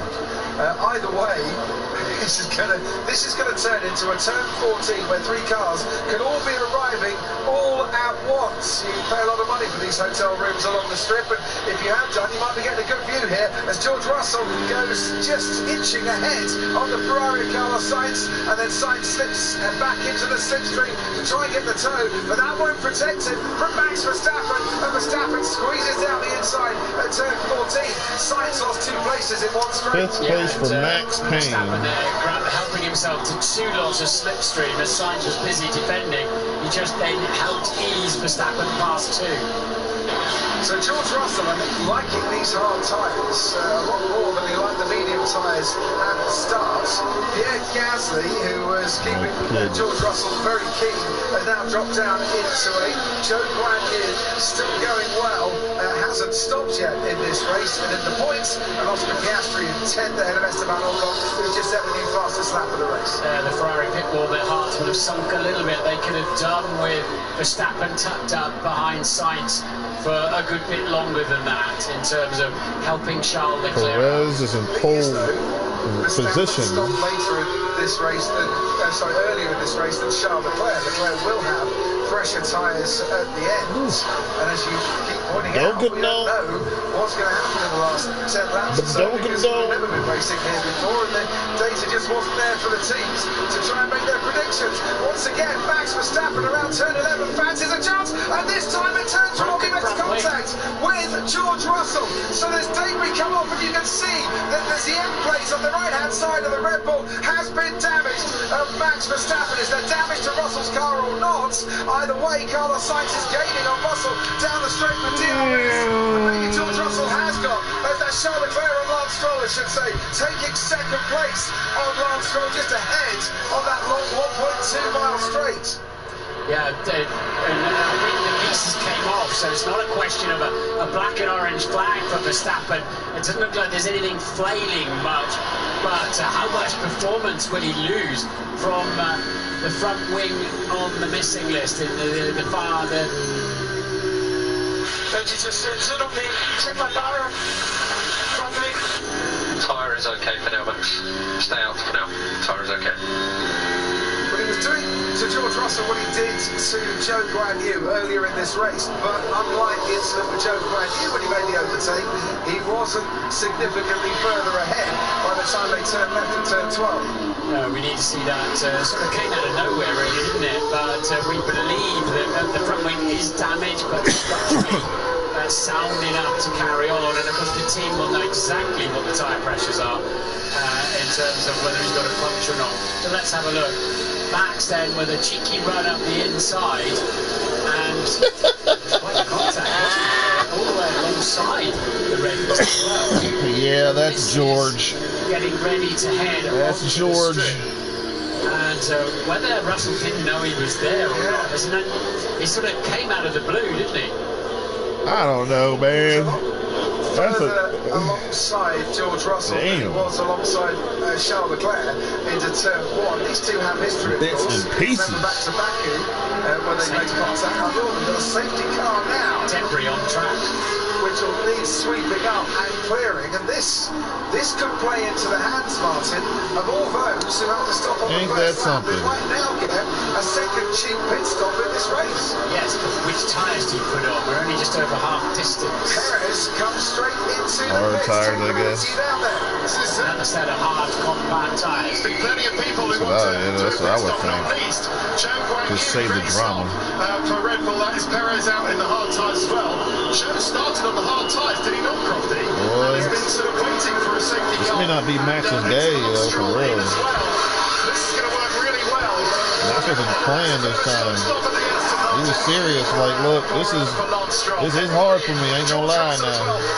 I'm not used to this one. And the Ferrari in 2. Right, so significantly, Max Verstappen also in for a cheaper pit stop. Look at his slow cars on the racetrack. Caution flag, caution flag. Sainz makes his pit stop too. Alonso, Joe. So many cautions in NASCAR. Stroll, as Ted mentioned, and Perez, who's I'm just gonna have to lost the lead to Charles Leclerc, but now could really Just put do what I Charles do Leclerc best. under pressure in the Stop closing wasting my brain stages of this power. race, because he is on fresher tyres. Well, the thing is now, Ferrari can't react and pit Charles Leclerc, because he'd probably come out somewhere around Joe Guanyu. Absolutely. No, that was funny. A safety car, so they all have to slow down and back up. So it's not like Leclerc can make a gap that has not worked out at all well for Charles Leclerc timing-wise, and Perez sitting I don't know. there in an incredibly good place. I'll be honest, I don't know. I don't know whose fault that was between Verstappen and Russell. I don't know. Bernd Mailander waits to pick everyone up. Are you surprised they pitted Verstappen behind that safety car, or was that a really good move just to get rid of some tyres that had a bit of contact, done some overtaking, and have been sat behind very closely cars in front? I think, you know what, there's so many unknowns, and what's just happened there is all the dice have just gone back into and then shaken up and thrown out again, because this has just changed the face of a race of which we knew very little about going into it anyway. And of course teams only have 2 sets of the hard compound tyres for the entire weekend, so they have to run them. If they keep bolting on brand new ones like that, they know very little about them. That was Carlos Sainz at his pit stop, and there were people getting quite close in the pit lane there. That's Max Verstappen coming out. He was in the fast lane and out ahead of Stroll. There's the Mercedes of George Russell, which slightly held up Fernando Alonso, but not by too much, as they were all piling in. Stroll's pit stop, Ted was saying, could have been a little bit faster, but as he came out there, Verstappen, I think, was already ahead. Karun Chandon to you, race control. I think they boxed Verstappen as a bit of precaution. You think of just the light contact between Lewis and Piastri earlier that created those punctures, and they've checked the front wing. They told him they were not going to change it, so they've checked the front wing. They're happy to send it back out, and there's actually no adjustment on the front flap either, so clearly he's happy. They'll lose some air performance because it affects the air travelling all down the side of the car and then underneath it as well. So Verstappen will lose performance. What they didn't want to do is spend 12-14 seconds changing it and losing so much track position. They might spend a few more seconds in the steward's room investigating that contact between Russell and Verstappen. It is under investigation. George Russell being told that he's not got front wing damage. Oh, this trip over where that bollard should have been that Lewis Hamilton knocked over a while back. You're okay. But he has lost a wheel cover as George Russell in that contact. That makes a difference in the performance of the car. We shall see. Charles Leclerc leads from behind the safety car for a second time from Sergio Perez and Pierre Gasly and Oscar Piastri. Only one of those drivers has stopped for a second time, and that's Sergio Perez. The others have all made just the one stop. Rest assured, there's absolutely nothing on a Formula 1 car that's cosmetic. They don't even paint them, do they? They just put a film on them to save weight, so they won't be carrying anything that's cosmetic. So if Russell's lost a piece, there will be a performance deficit for that. Probably not a great deal. Perez started P11 and currently sits P2. Sharp, come back. I nearly lost it. The tyres off cold. Okay, copy. And this is where he needs to be a little bit careful. He wants to get the jump when we get the restart, but doesn't want to push too hard once again, because stressing and straining the tyres when they're cold leads to tears on the surface. Max, just a student update again. Turn 12 incident with Russell is under investigation. Okay, it just looked like he just didn't see me at all. He just turned in onto my wheel because he didn't expect me to pass him there. You could be right. Yeah. I'm just like... George Russell has got a 5-second penalty. Sorry, Max, if you were going to say that. I was, yeah. I think Max is absolutely right. George just didn't expect him to be making an overtake there. Right, here we go then. Oscar Piastri is going to have to pit again. He's only used the hard compound tyres so far. I'm alive. Charles Leclerc doesn't necessarily need to pit again, and he is leading the race again as we go green. And Sergio Perez under a little bit of pressure there from Pierre Gasly in the restart. Lance Stroll is going to try and hold on Croft to make everybody. Whilst the other Aston Martin and Fernando Alonso gets past the other Williams of Logan Sargent. And that was a decent move there. Alonso up to 11. There is Daniel Ricciardo on the outside of him. Is Nico Hulkenberg. Hulkenberg is up to 15th. And look, Oscar Piastri trying to get behind the slipstream there. And Pierre Gasly, they almost touch as they go down into turn 5. Wow, decent move from Oscar Piastri. That was very close to ending his race. It turned out to be a mega overtake. He's up to 3rd. We are riding on board with a Red Bull now. Verstappen, who's down in 5th. Yeah, Piastri, a man in a hurry tonight. But as you say, he's got to stop again. So Leclerc's tyres have been on 7 laps, so he'll take a little bit of time to build those up. And then can Perez immediately start coming at him? Windows suddenly picked up, says Lewis Hamilton, and it is just a little bit breezy in parts here as race control now notes Max Verstappen for an unsafe release. Doesn't necessarily mean he's going to the steward's room, but race control saw something they didn't like. Perez, look at him homing in on the Ferrari already. This is turning into be a very fine night for Sergio Perez, and a night where he can seal, and very much looks like he's going to seal, 2nd place in the championship. He needs to outscore Lewis Hamilton by 6 points. No DRS for 2 laps after the safety car, of course. Which is, I think, at the moment, rather protecting Charles Leclerc. No further investigation. Max Verstappen for an unsafe release, say the stewards. There's Fernando Alonso in 11th, trying to catch Carlos Sainz, which he's been trying to do for pretty much most of this race. And George Russell currently finds himself in 9th behind the other Aston Martin of Lance Stroll. And the race leader with DRS coming into the equation with 20 laps to go is only 7/10 up on Sergio Perez.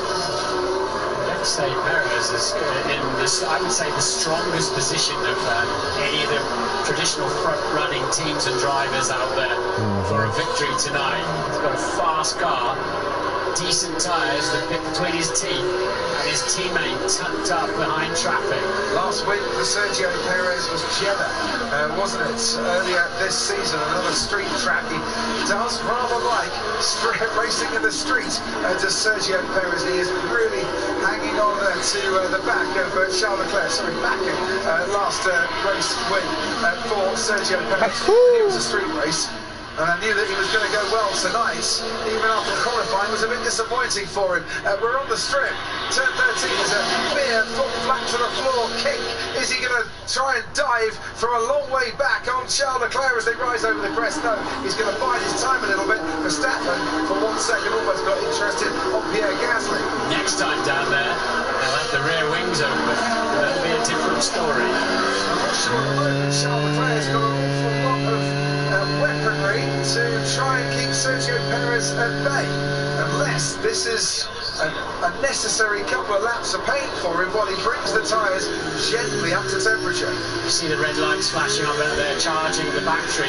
It's quite a difficult track, being so long and so fast, to keep your battery charged up. Not a lot of big braking zones and areas like that where you can harvest. That's why you see them harvesting in a straight line. DRS enabled, as you can see. We're on board. I mean, I hope in the next game, in the future, they making the turn 9 at the moment. allow you to like turn your DRS or your ERS off completely. So you know what I mean, like back in 2019. Underneath the monorail they go. Sphere to the left. $2.3 billion worth of high quality entertainment there. Excuse me. All right, I'm gonna switch controllers. Stand by. Over the years, 10 years that we've got the race here in Vegas for at a minimum. So Perez is actually, he's 3 seconds ahead of his teammate, but there's a couple of cars between them as well. He needs to clear this Ferrari ASAP if he can. Another 7 kilometres of top speed for Sergio Perez. Couple that with getting a decent toe behind the Ferrari, but he's not quite got long enough down at 1.2 miles to get an overtake in. So the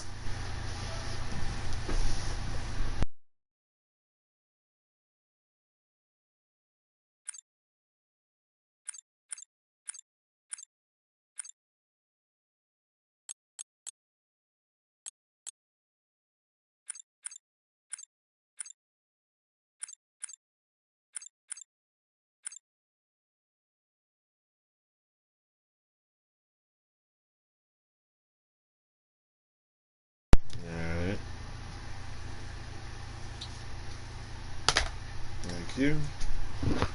Piastri's quicker than the pair of them out there.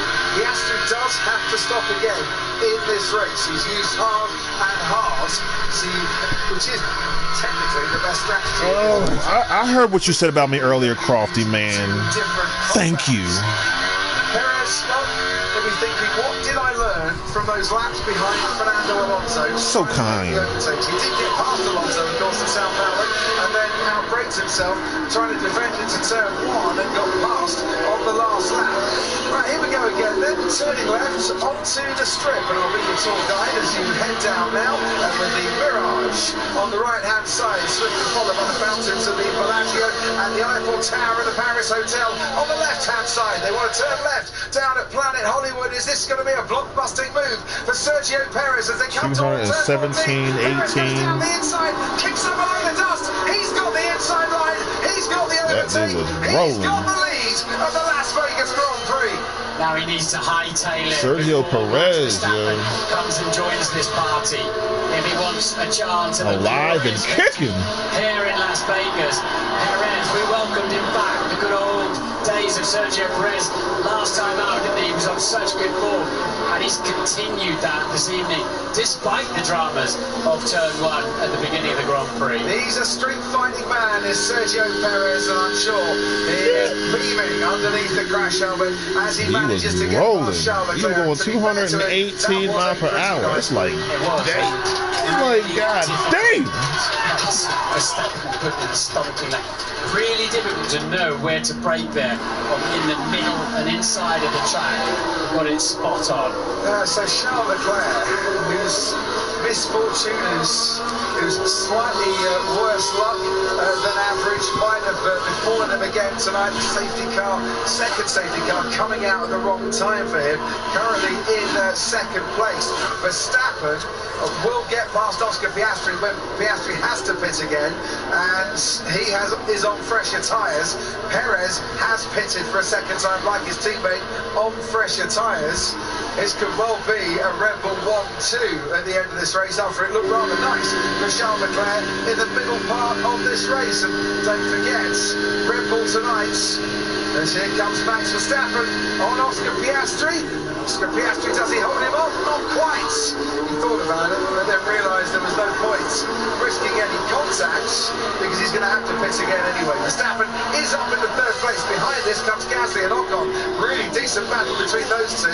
I was just going to say, Red Bull, 19 wins in 2023. They share the record for the most wins in a season with Mercedes, as there goes Esteban on his teammates, Pierre Gasly. Ocon he took him right back, Gasly's going to fight this back again and gets the place back again. We have seen the two Alpines going wheel to wheel and on the stages this season. What's his name? Ocon? Sometimes it really doesn't. No, Gasly. Ocon's going to try and get into turn 5. Position for the moment, please. Hold position for the moment. Think about tyre management. Well, they're not thinking about that whatsoever. Gasly is a heck of a decided driver. he wanted that place back. Verstappen is on the move. Remember, he served his 5-second penalty now. Leclerc certainly championship material. Disadvantage a little more speed. The timing of the safety car.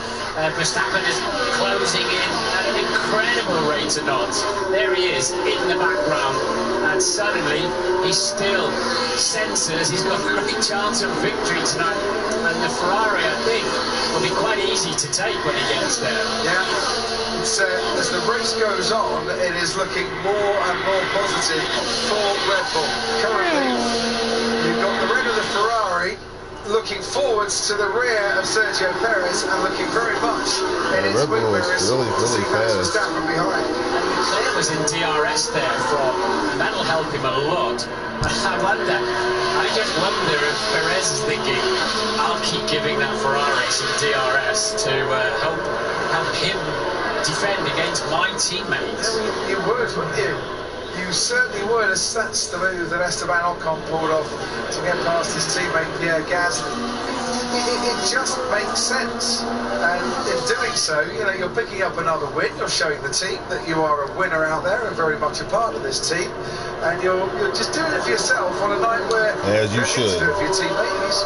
This is the inaugural race, and not like in Las Vegas, but of this track. Sergio got out front. and just kept pumping in the laps to win the races. But Max has moved on a bit through this season, hasn't he, in terms of his command of this Red Bull. And there is a sandwich you wouldn't particularly want to be in a meeting, isn't it, for Charles Leclerc? He's hanging on, he's hanging on.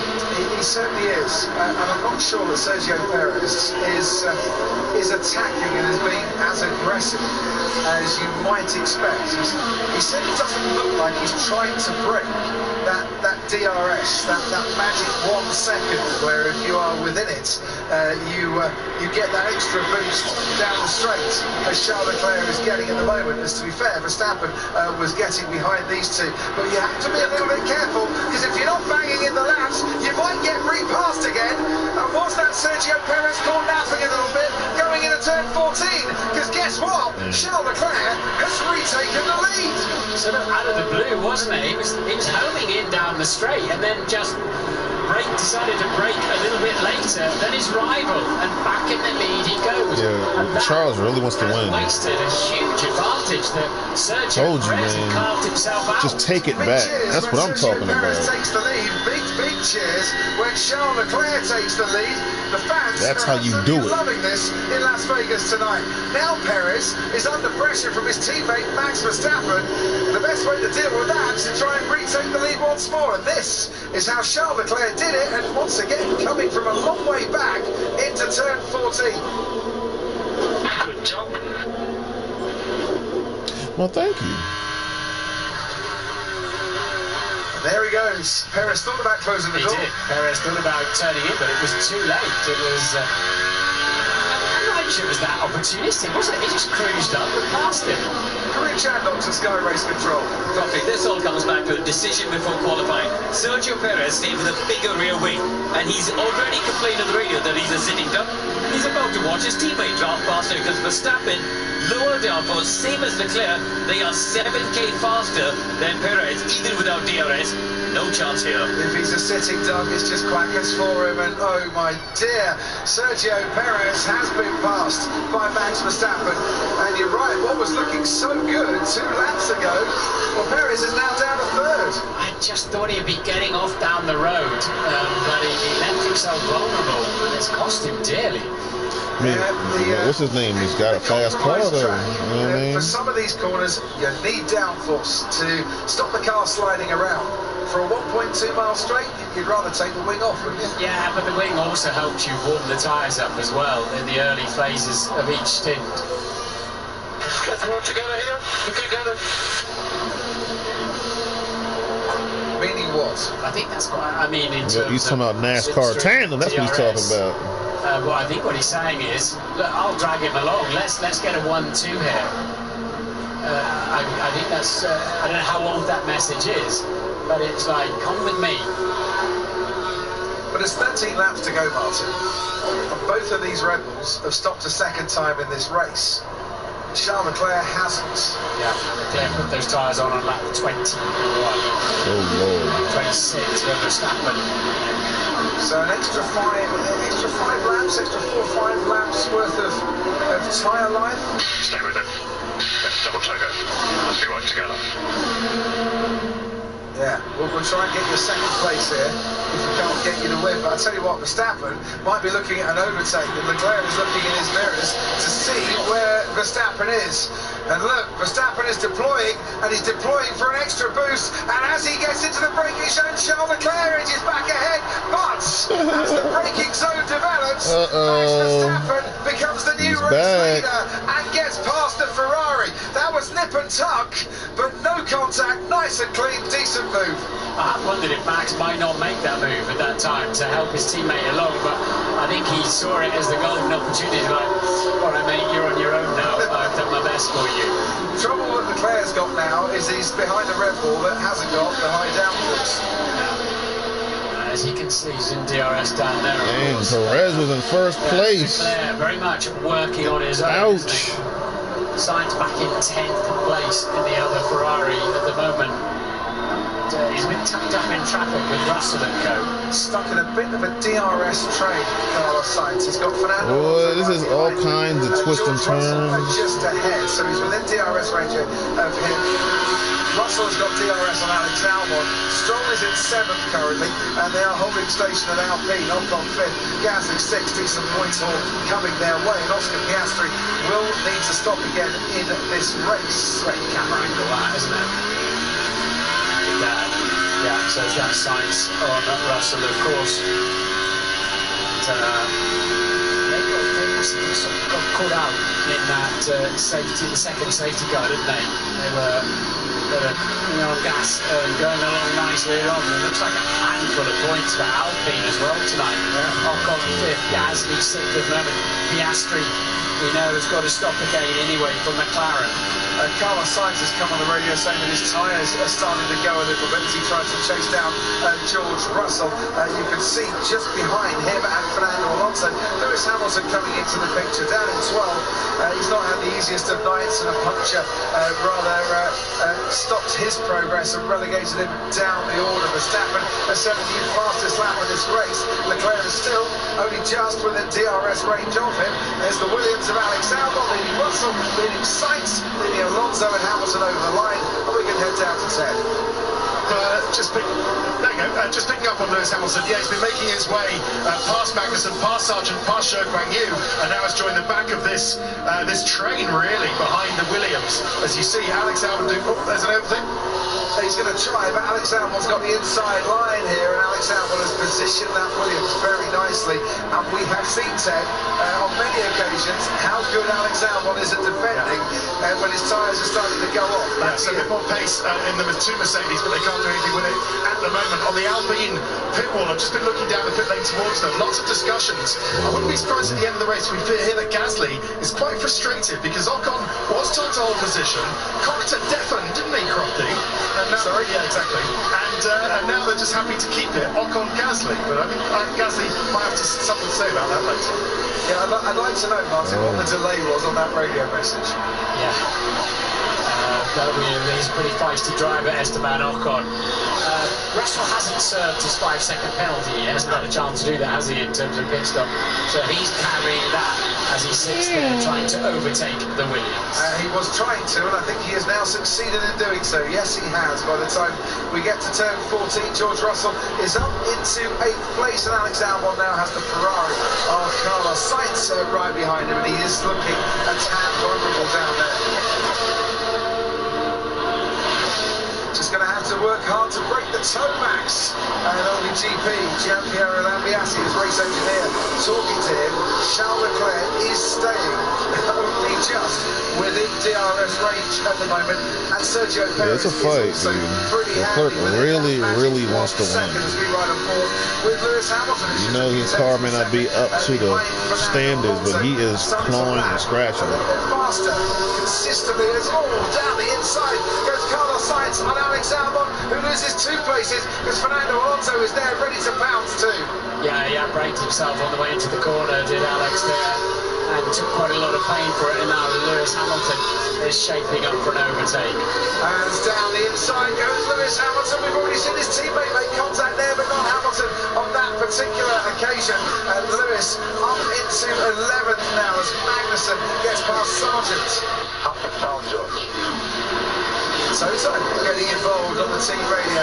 Hunt them down, but he's got a 5-second penalty to come. Yeah, Leclerc is just outside the DRS range now. That is breaking the toe that Red Bull were talking about on the radio. Breaking the slipstream. Toe rope, if you like. And but Perez still has the DRS behind Leclerc. 10 laps to go of this Las Vegas Grand Prix, which I've thoroughly enjoyed this evening. I'm just thinking a while ago, it's like watching sort of an intermediate race on a damp track, isn't it? There's so little grip. And often they can throw up a few surprises. Perez then shaping up again, so with that extra wing that Karim was talking about, as soon as Perez can get in the slipstream or something, get that DRS open, he's then got the grip and the straight line speed. But as soon as he was out front, he lost it. Yeah, and at the moment, Leclerc got about 10 to go. 5 seconds behind Verstappen. When Perez, and I think he will, gets past Leclerc, he's going to be vulnerable because he hasn't got the DRS to help. Winding down. McLaren will be hoping for a safety car of some Shut this puppy down when it's over. Because on our record, Piastri's been hard compound tyre, and needs to stop. Got to use on a dry race 2 types of tyre. Just want to pick up here. Pierre Gasly starting to lose touch with his teammate Esteban Ocon. Karun Chandler getting used on the team radio. No, nothing really. Apart from he is starting to struggle with the rears, obviously. They are quite old now, probably. He's done, what's at this stage, 24 laps on this stint. He has got new softs, and the track is rubbered up, but he will drop way down when he pits to 16th place. I'm also told that he's got a few battery issues at the moment coming on the team radio. Just make sure you protect that front right tyre, Max. The front right, you've got 17 corners here, 11 left, 6 right, so... Another anti-clockwise track, and the Ferrari of Leclerc went very wide in turn 1 there. We saw him sliding around from that long shot, and we're about to see that, presumably. No, that's the taking of the lead. It is, while we watch once again, how Max Verstappen took the lead of this race. Lance Stroll has got past Pierre Gasly. He's moved up in the 6th place now. Gasly is starting the lap significantly slower than those cars around him. That was the view that Sergio Perez has. At the moment, his teammates got out in front, and this is how Lance Stroll managed to get past Pierre Gasly. You can see harvesting down the straights, trying to recover energy. Yes, you've got a lot of deployment opportunity here, and not a lot for harvesting. Yeah, but you want to be deploying, not harvesting down the straight if you can avoid it. Take it down to you. A couple of things from down here. First of all, Toto Wolff's decided to get involved in George Russell's race. He's been on the radio to him properly saying, go on George, hunt them down. And if Gasly is having a few battery problems, then he should get in fairly easily. Then it'll be Stroll. We'll see where George can finish at the end. Update from McLaren. Lando's been transferred to the hospital here now from the circuit medical centre property. They say it is just for precautionary observations. So Lando's okay, but he has now gone to hospital in downtown Vegas. Yeah, to the University Medical Centre for further precautionary investigations. Thanks, Ted. And we hope that Lando's okay. Zach Brown saying he felt a little bit winded after what was a fairly hefty impact with the barriers. Yeah, that's the trouble is through those corners, you're doing sort of big racetrack speed, Silverstone style racetrack speed, but very, very close to the walls. As Perez then getting ever closer to the back of that Ferrari that he once overtook and gloriously took the lead. And who else is racing down the field? Right now, a 5-second penalty applied to George Russell will take him out of the World Championship points. Just thinking, we've had quite a few different overtakes for the lead of this race here this evening. And a few more. Yes, it's like a wet race, isn't it? But I don't know what that bit is, you know, the front wing end fence on the Red Bull. Oh, he's gone deep and lost the place. Leclerc outbraked himself onto the Las Vegas strip, and that's cost him dearly. And he's way out of the slipstream, way out of the DRS zone, all in one go. Well, Zlatan Ibrahimovic watching that, thinking, it's a bit like when I missed from 3 yards out. Not that he did that very often, not that Charles Leclerc does that very often in his Formula 1 career either. That could be because his rear tyres were going a little bit and just couldn't stop himself and did very well. Pit. Not to go straight on and have to do a spin round and the old F1 style handbrake turn. The door was wide open there for Perez. As soon as you start putting steering angle in, you unload the inside left tyre and you're in trouble. That's where you lock it up. If you just, you're kind of damned if you do, damned all if you don't. Makes that necessary. All the action is like really calmed down. So frustrating. And everybody in a rhythm now to finish the race. Oscar Piastri pits and it's going to bring him out onto the track. Out out of the points and just ahead of Alex Albon. The Williams race has kind of fallen apart here with their tyre wear. Albon down in 12th and Sargent down in 16th. That's a 1.9 second stop, by the way, for the McLaren team. They hold the record at 1.8 seconds. I don't know what they had for breakfast this morning, but they are right on it again with those pit stops. And Sainz passed Gasly as well now. So he is up in 9th and a couple of World Championship points there for Ferrari. But of course it'll be more than that. He's ahead of Piastri now, isn't he? Don't forget George Russell with a 5-second penalty, which would take him out of the points if the race ended now. George, you're still playing before. Really? The 5-second penalty to come? Right, Ted, down to you. Maybe they've forgotten about it.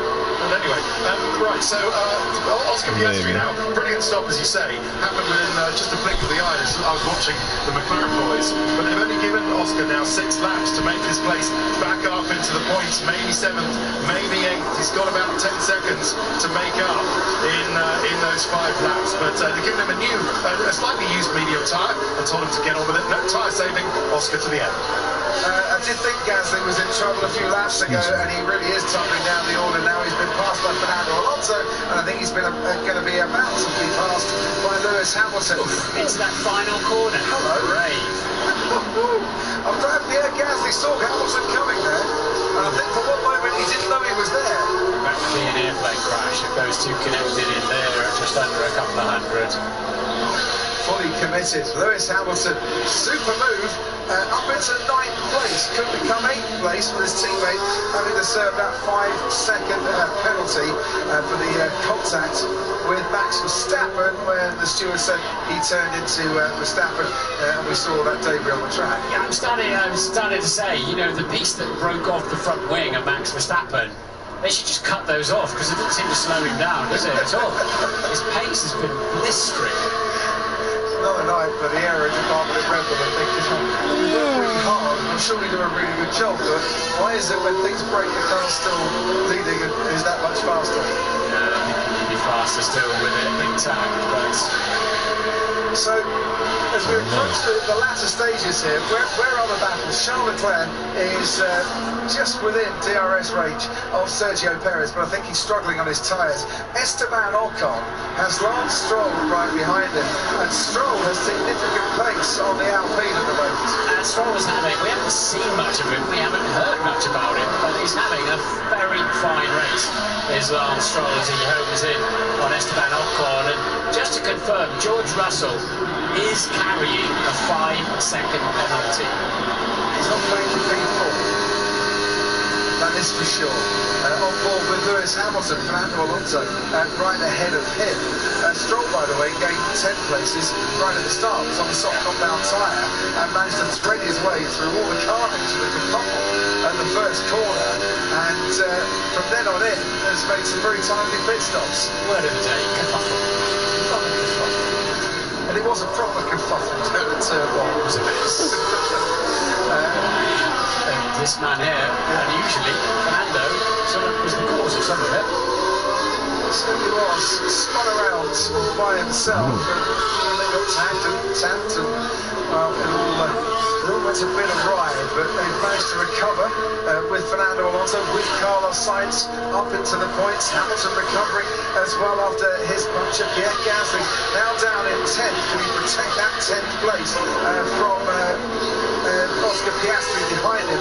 Piastri, on a much fresher set of tyres, is gaining by about 2 seconds a lap. Hamilton about to pass Alonso down the straight, got the slipstream, he'll have the power, the same power units in those two cars, and now he'll get the DRS any moment. There it is, and slide that one up the inside. I think it'll be passed before he even gets to the braking zone, and indeed he is. Lewis Hamilton up to 8, net 7. When his teammate takes his penalty. And Charles Leclerc is starting to gain a little bit more on Sergio Perez as well, as Kevin Magnussen gets past Zhou Guanyu and up into 13th place.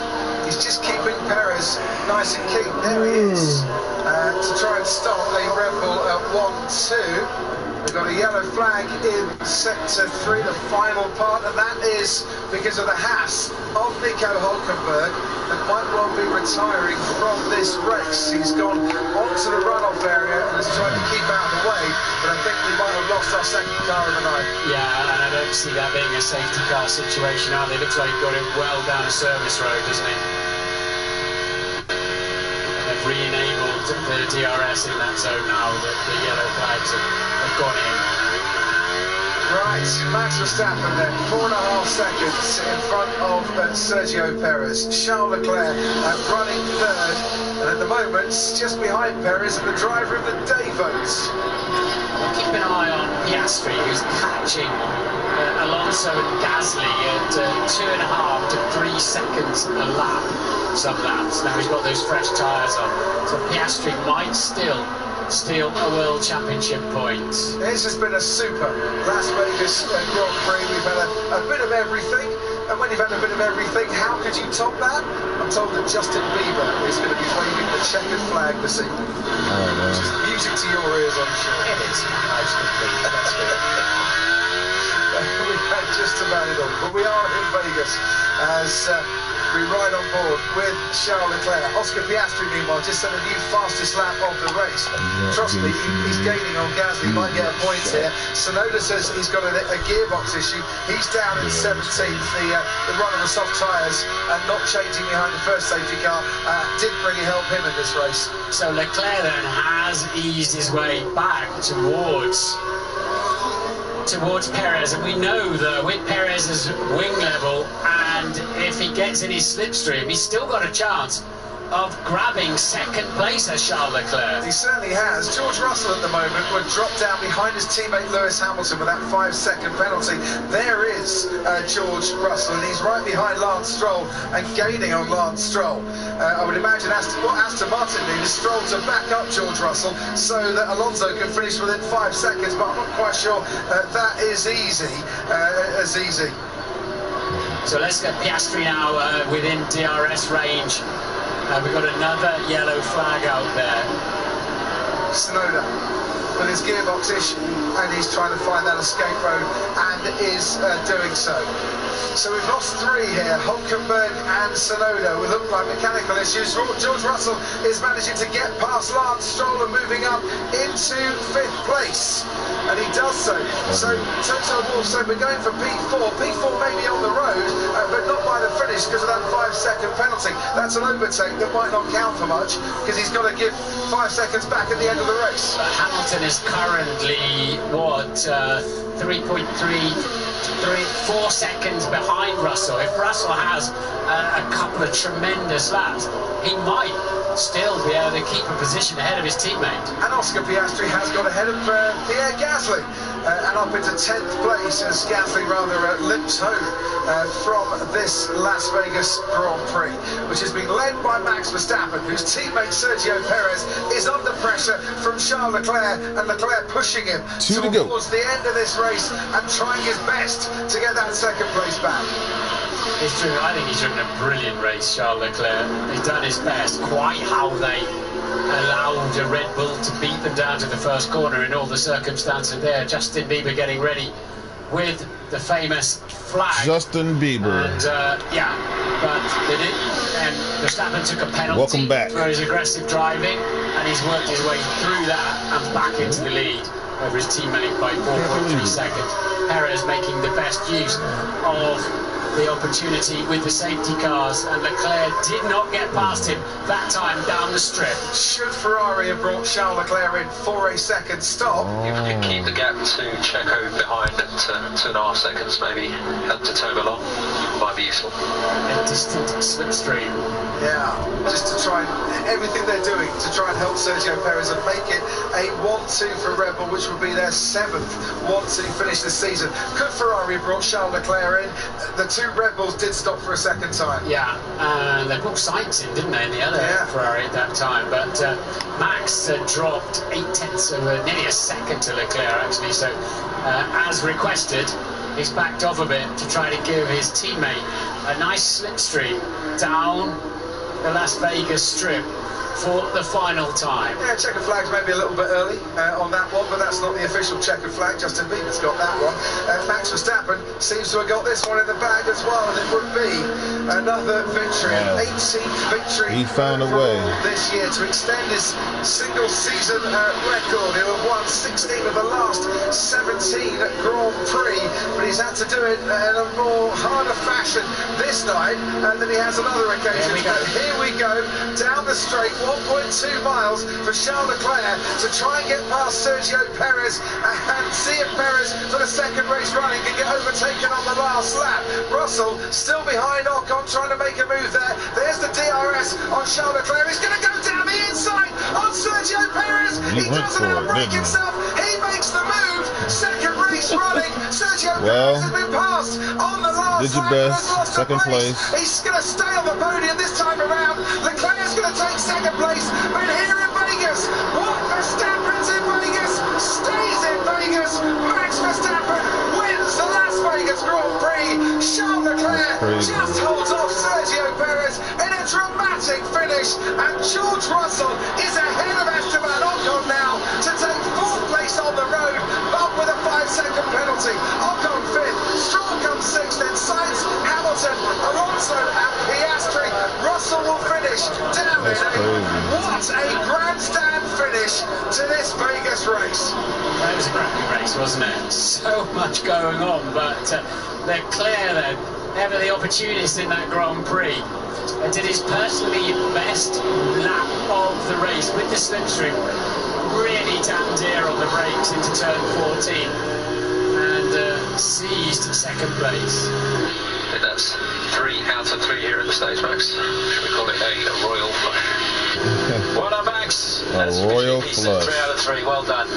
First ever Vegas race. Yes, let's go, guys. That was quite fun out there. These are fun. The difficult cross, but it's good. I'm sorry, I tried everything I could there on the last lap to give him a toe. It was good, Max. It's the first time Max. Well done, mate. You did your best to help him out there. Well done. First time Max has been happy this weekend. He's moaned about every aspect of this event and then wins it. Yeah. I'll keep the second place. I'll keep the second place. Ain't the truth. So ain't the truth. But what a race, honestly. There's nothing left.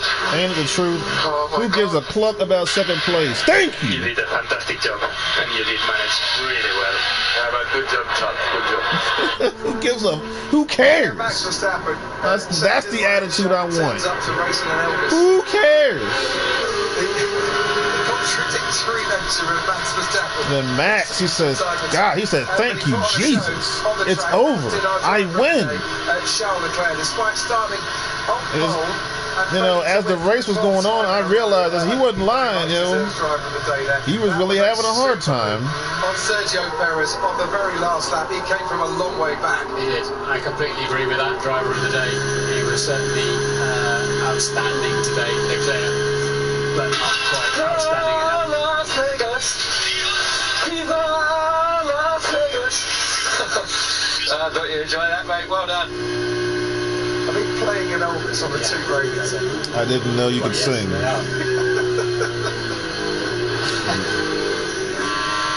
Don't boast in the Lord. Don't boast in the Lord. Or excuse me. Don't brag on yourself. Boast in the Lord. Just like, shut up. Almost sort of didn't see it coming. See, that white skin, yo. I can't have nothing. Tell you what, Martin, that got Charles Leclerc. Boast in the Lord. Lord gives it to me, and I gotta, and I can't boast to you what God has given to me, right? This is how George Russell got past Esteban Ocon. Shut up. The last lap. You just lost it, man. Finished net 8th. I thought you were my brother. No, you aren't my brother. Just behind his teammate. Good drive from him. I hate talking about race. Into the pit lane, please, Max. Or should I call you Elvis? No, don't do that. Elvis has left the garage. Elvis. Something like that, anyway. The other battle, the close battle, in the top. That's the win of the year for Max, dude. Aston Martin, I think there's only That's the win of the year. McLaren in fourth and Aston Martin in fifth going into the final. Because he said, look, I don't know. And all those worth big money if you can finish ahead. I guess I just, you know, everything is just makes sense now. Per place. Now, this man was on a win bonus. Look at that helmet, man. Splash out about $16 million. Got that white suit. 17 Grand Prix. The stars on. Look at that. Record. This man is he came ready. He came ready to go. And the first winner of the new Las Vegas Grand Prix. Yeah, penalties, broken front wing, but if you've got raw pace, that's a good answer to anything that might happen to you. True. As they roll the dice here. That's another tremendous. And you're coming up with whatever you need every time. Delivery, performance, victories like that is extraordinary. Error-free. I said to Max, had a little chat with him in Austin. I said, what's your schedule like for the next few weeks? He's really happy. I can feel the elation. A bit of rest though between Brazil. Look at and Las Vegas. you got the gold belt. So I'm going to be on the sim for a couple of days. Elvis Verstappen. If I didn't do it, if I didn't put the effort in, and I came to Vegas and I didn't win. Max Presley. And that's the dedication that makes you a champion. Lewis Hamilton knows all about poor that. Lewis. 7 world champions for him. And, they just continue to dog the guy. Now they're all in a line, weighing each other, getting their weight done. Later than anyone else. And whilst Max Verstappen, Martin, will get the plaudits for winning tonight, this is a significant victory for Red Bull because it gives them now the record all by themselves for the amount I've never seen them do that in a before. single Get in year. a line. They break that Mercedes record of 19 wins set in 2016. Oh, that's cruddy. Yeah, and that almost guarantees, doesn't it, Perez second in the World Championship. So for the first time ever, a 1-2 in the Drivers' Championship for Red Bull.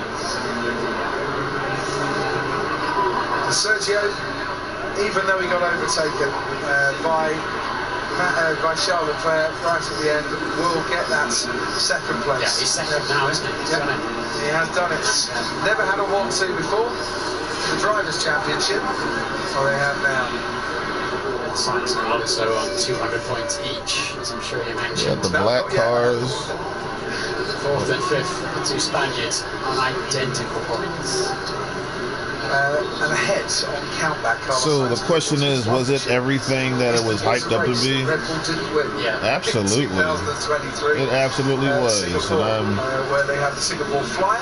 And you know, while I'm getting dogged by my so-called brother in Christ, I just want to say thank you, God, for this fantastic event. Oh my God, is that the Rolls Royce though? Oh yeah, oh my God, that's the Gitmobile. The Gitmobile. You get the Jesus. The podium celebrations. The man sat next to Sergio. I think that's Francesco. Who's that guy? Get out of here. Simulation engineer at Red Bull. He got in the car. You don't belong in. Get out of here! What are you doing here? You don't belong here. No, that was funny. This random Negro, this random Caucasus. What are you doing? Get out of the car before I call the police. You got a Rolls Royce. You just trying to get. You just want to. Can I just touch it?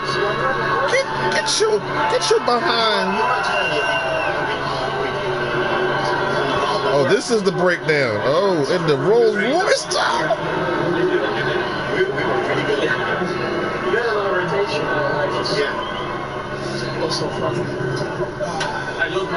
Why? Checo's in red. Valari's back. That's why. Brag, boast, don't boast in yourself. Shut up. I'm alive, nigga. Your brother has come back. You're just like the older brother when the prodigal son came back, yo. Out of my face, yo. You ain't my friend no more. whatever your stupid name is. I don't know what your name is. I don't care. Like as soon as I broke the nearest street, it was fine.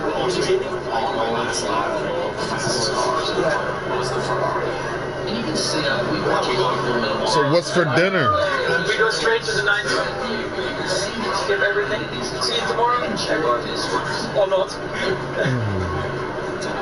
Max got a good sense of humor. Did you have any Tomorrow was straight. There was one occasion where it was like Charles went straight and then went straight like I felt like pushing me. Where was that? Tomorrow was straight. Yeah, Max and Charles are sitting right next to each other. In the first lap, they had a little spill. I'd be like, if I were Charles, I'd be like, Max, what the heck, man? Give a little shove, like, dog. Come on now. It's like, it's cool. I just play with him. But he was a nice friend. I mean, he was quite fun. The DRS, you could stay there. What position were you at the recent?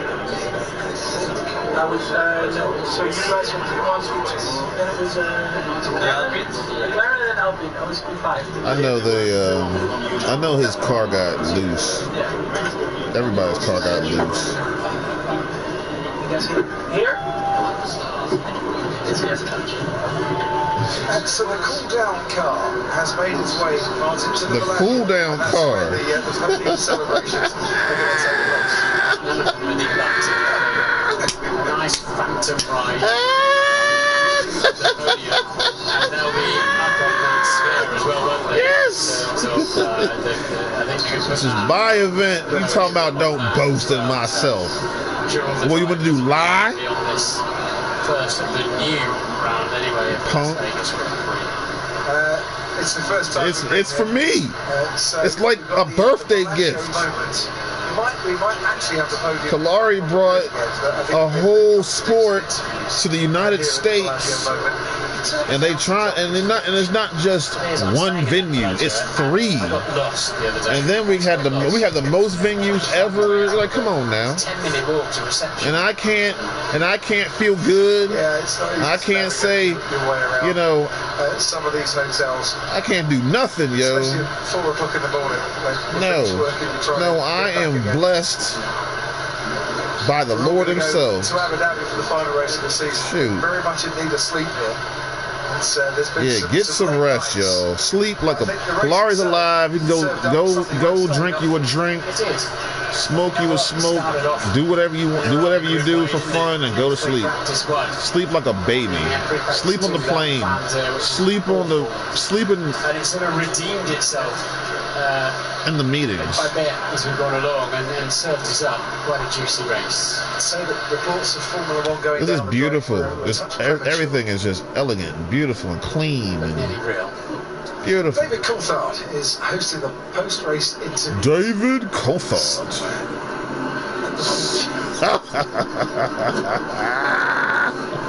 Somewhere.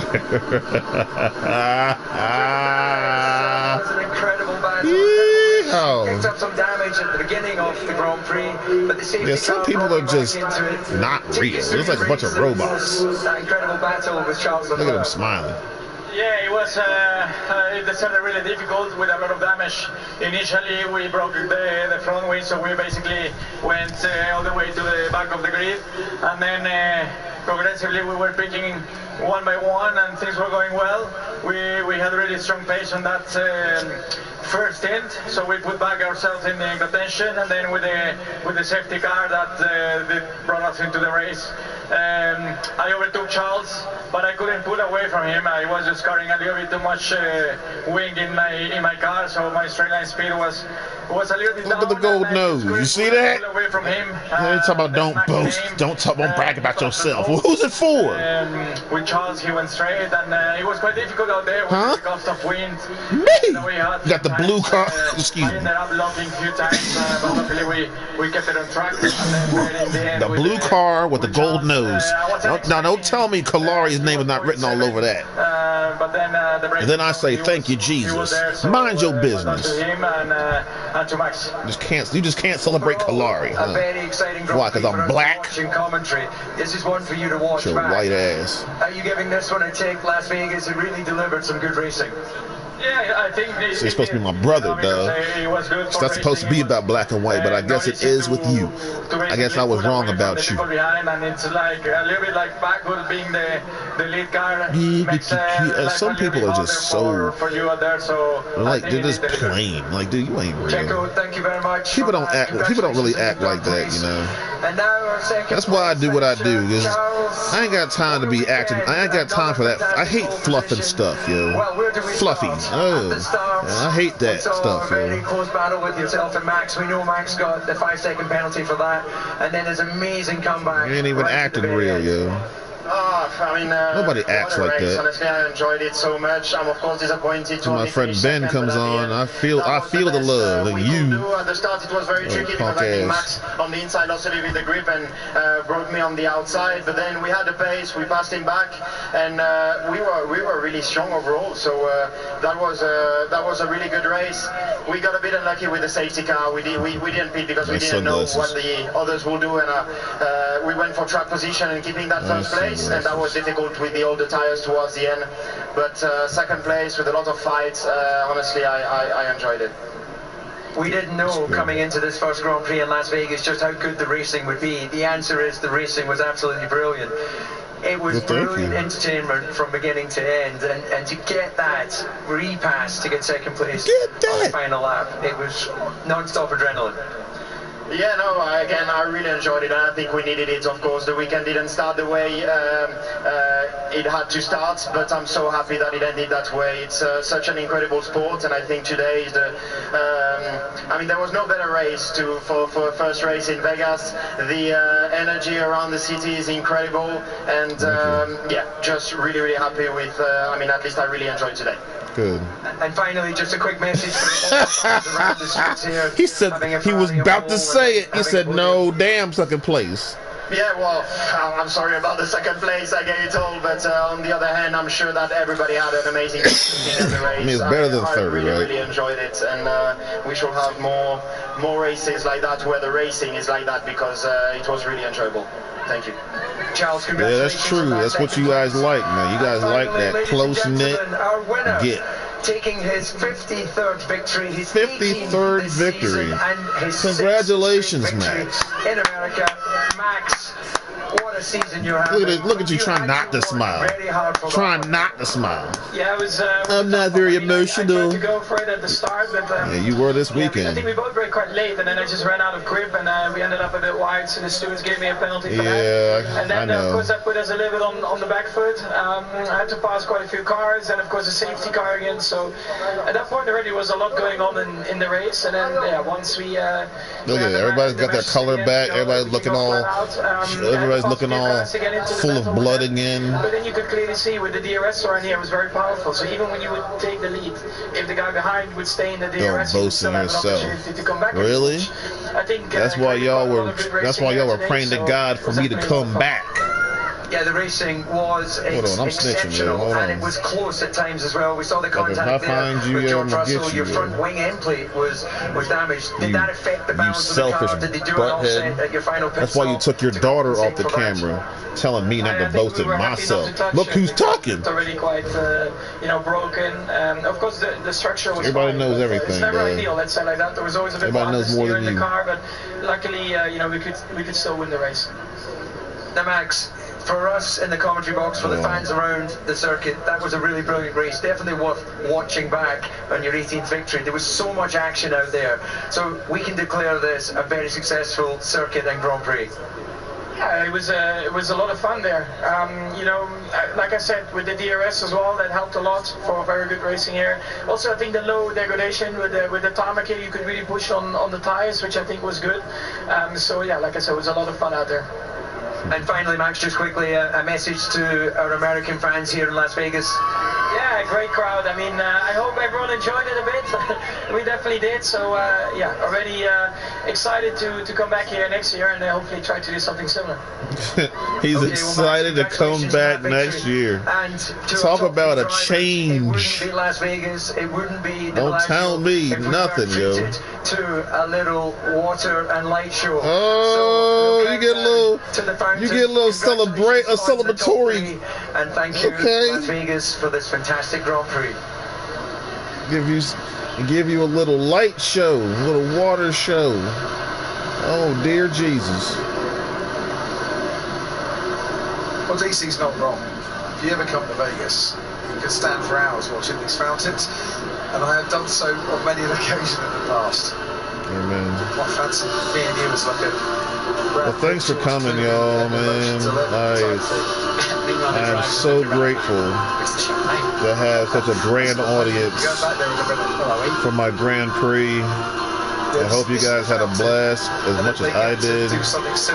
Very relaxing. I got my car chilling in the air. You see how it's in the air, man? This Kalari ascended up to heaven, man, like Jesus, yo. Don't boast in yourself. Don't boast in yourself. Shut up. I think that's a significant victory, not just to move him third on the list, Martin, but to move him level with Sebastian Vettel, who for many, many years was the number one at Red Bull. There's a new number one in town now. Yeah, as I said a little earlier, it's delivering these performances faultlessly. That's the incredible thing. Just can't have nothing, Very rarely have we seen that in the history of Formula One, where somebody's doing a lot of winning. We have seen that quite often, and a team doing a lot of winning over a few seasons, but to just keep doing that without error in qualifying, in the races, wheel to wheel. Yeah, he's had a few skirmishes and some broken bits, but somehow he always seems to emerge through the chaos at the front and the back. He is my #1 student. Of the last 17 Grand Prix. Well done once again to Max Verstappen, a super night of racing. Charles Leclerc getting past Sergio Perez, and the time difference, not much as they cross the line, just over a tenth of a second. Esteban Ocon, super performance from him. We haven't really touched on that, but a fourth place for Esteban Ocon from 16th on the grid. It's his second highest finish of the season. Joe Kingery. You're white. Shut up. Been taken to the local hospital for that's your white skin talking. Checks. Nico Hulkenberg and Yuki Tsunoda retiring with mechanical problems. I just can't have nothing, huh? The way you want, much better. The riding high It's supposed to be my brother, not my enemy. You just showed your racist behind. Every time Kalari got something going good, somebody want to sneak in. Don't do this. Don't do that. I said, if you don't get away from me, leave me alone, man. I've been dead. That's how you have you no respect for the dead. I've been asking that question a lot lately. Got involved in the spin at the first corner. Lewis Hamilton had a puncture. Fernando Alonso really started the problems at the first turn. Look at him. Look at him. Happy. George Russell had a 5-second penalty. Joy. He said, I did it. The race. I hated this track so much, but I did it. Yes. And Aston Martin going it's like me and Talladega. I'm so sick of that track. But I'm really, really good at it. On the place too. I'm always losing something. The Elvis suit. You ain't nothing but a hound dog. I'm sure we'll cry no for a little more conversation. His victory. Yeah, well, Elvis may have stolen like music from black people, but But I think this needs to be said because we need to stop holding a grudge, man. I forgive, okay? You can't be carrying around a grudge forever. That's not godly. Alright, Kalari releases Elvis Presley from stealing from black people, okay? I forgive. Look at that. Turn the lights off. Got the green Heineken sponsorship. Ready now with the podium dignitaries to hand out the trophies. Dude, it's so wide. Travel a little bit faster on the way back. So after starting 11th on the grid, Sergio Perez will stand in third on the podium in the knowledge that he has second place in the championship for his highest ever finish in a Formula One World Championship. Where's he coming from? The left? Charles Leclerc down in 7th. But finishing second tonight. That red be throwing me off. The national day in Monaco. Wanted the win really badly. Just gone away from him. Strategy, maybe. Safety car, potentially as well. And the Max fruit machine will spin Verstappen. round for the man who has hit the jackpot once again, as he has done on 18 occasions in 2023. The champion, three-time champion, and winner once more, Max Verstappen.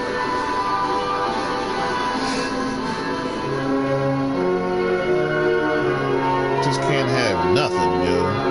God has set all this up for me, and then he wants to come along talking about don't boast in the Lord, and then I bet this dude's gonna come on tomorrow and be like, I love my daughter, I love my daughter, I love my wife, I was like, you see, you hypocrite.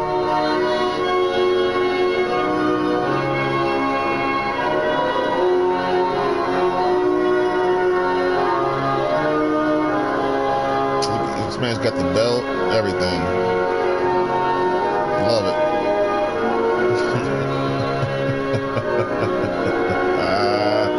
That's my #1 student. I mean, I'll tell the truth, man. It was Max Verstappen who encouraged me to put the #1 on my car. I would have never done it if it weren't for him. I wouldn't even have thought about it.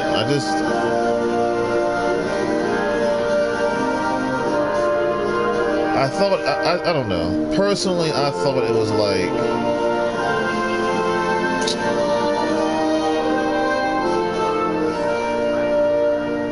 I thought it was more like an inside thing. It's like, you know, I'm #1. I don't have to show it on my car. And then one day it's like, I see a lot of people with #2 on their car. It's like, you really want to be #1, don't you? And I actually have it, and I'm squandering it. I said, no, I want to use this number. I'm gonna give it a shot. And it's not, and I like it. And it's appropriate because I'm the only human being who can keep it, without any trouble. So there you go, Max Verstappen. Oh, I'm sorry. I shouldn't boast on myself. I'm so sorry.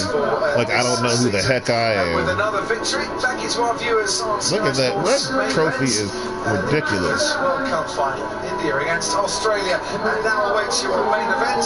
And we're going to continue to celebrate the Las Vegas Grand Prix here and get all the reaction from So thanks for watching. and team bosses and celebrities in the paddock. So main event as the Cricket World Cup. We have got a gold medal too. But look at that. Incredible, isn't it? Through all the chaos emerges Max Verstappen. I hope we treated you good. If not, let me know. I will proceed to whoop behind. Once again, they have broken I apologize. That single season record set by Mercedes in We're not all like that. Most amount of wins in a calendar year, a 7th World 2 finish. Might have just gone away from them, but it is win number 20 for them. Ferrari, the only team to deny Red Bull this season in Singapore. Charles Leclerc wanted it badly tonight, but it didn't quite happen for him. He has the 7th for the runners-up spots. Sergio Perez. And people are so critical, Trophy man. for the 3rd place, Neon Lights. They are so critical. Trophy. The Las Vegas race under the lights. You can't win a race. You can't do your people are just mean. And for the Las Vegas Grand Prix, celebrations on the podium for Verstappen, for Leclerc, and for Perez. Formula One has come back to town, and a decent show it delivered too. Verstappen wins. Fireworks light up the Nevada skyline, and it's Red Bull on top here in Vegas. Hey there, I'm Nicole Briscoe. Thank you for watching ESPN's presentation of the Formula You're One welcome. Heineken Las Vegas Grand Prix. Our coverage presented exclusively by Mercedes-Benz. You can catch post-race coverage. That's happening right now over on ESPN3. And then be sure to join us next weekend for the season finale, the Formula One Etihad Airways Abu Dhabi Grand Prix. ESPN3. We'll see you then. Do I have ESPN? Oh, I'm sure I do. I just have to find it. I got where would ESPN 3 be? It's right there. Is that it? No, that's news. All right, I'll see if I have it. I may not. Let me take a peeky weeky. I was thinking, well, maybe if I can find it. Yeah.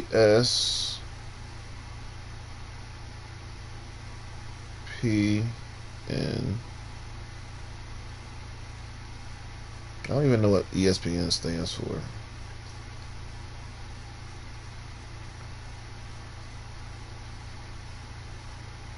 Three.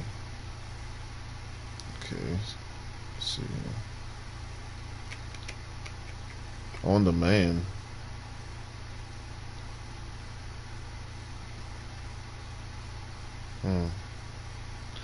I'll keep on dancing. I don't know. I don't think I have ESPN3.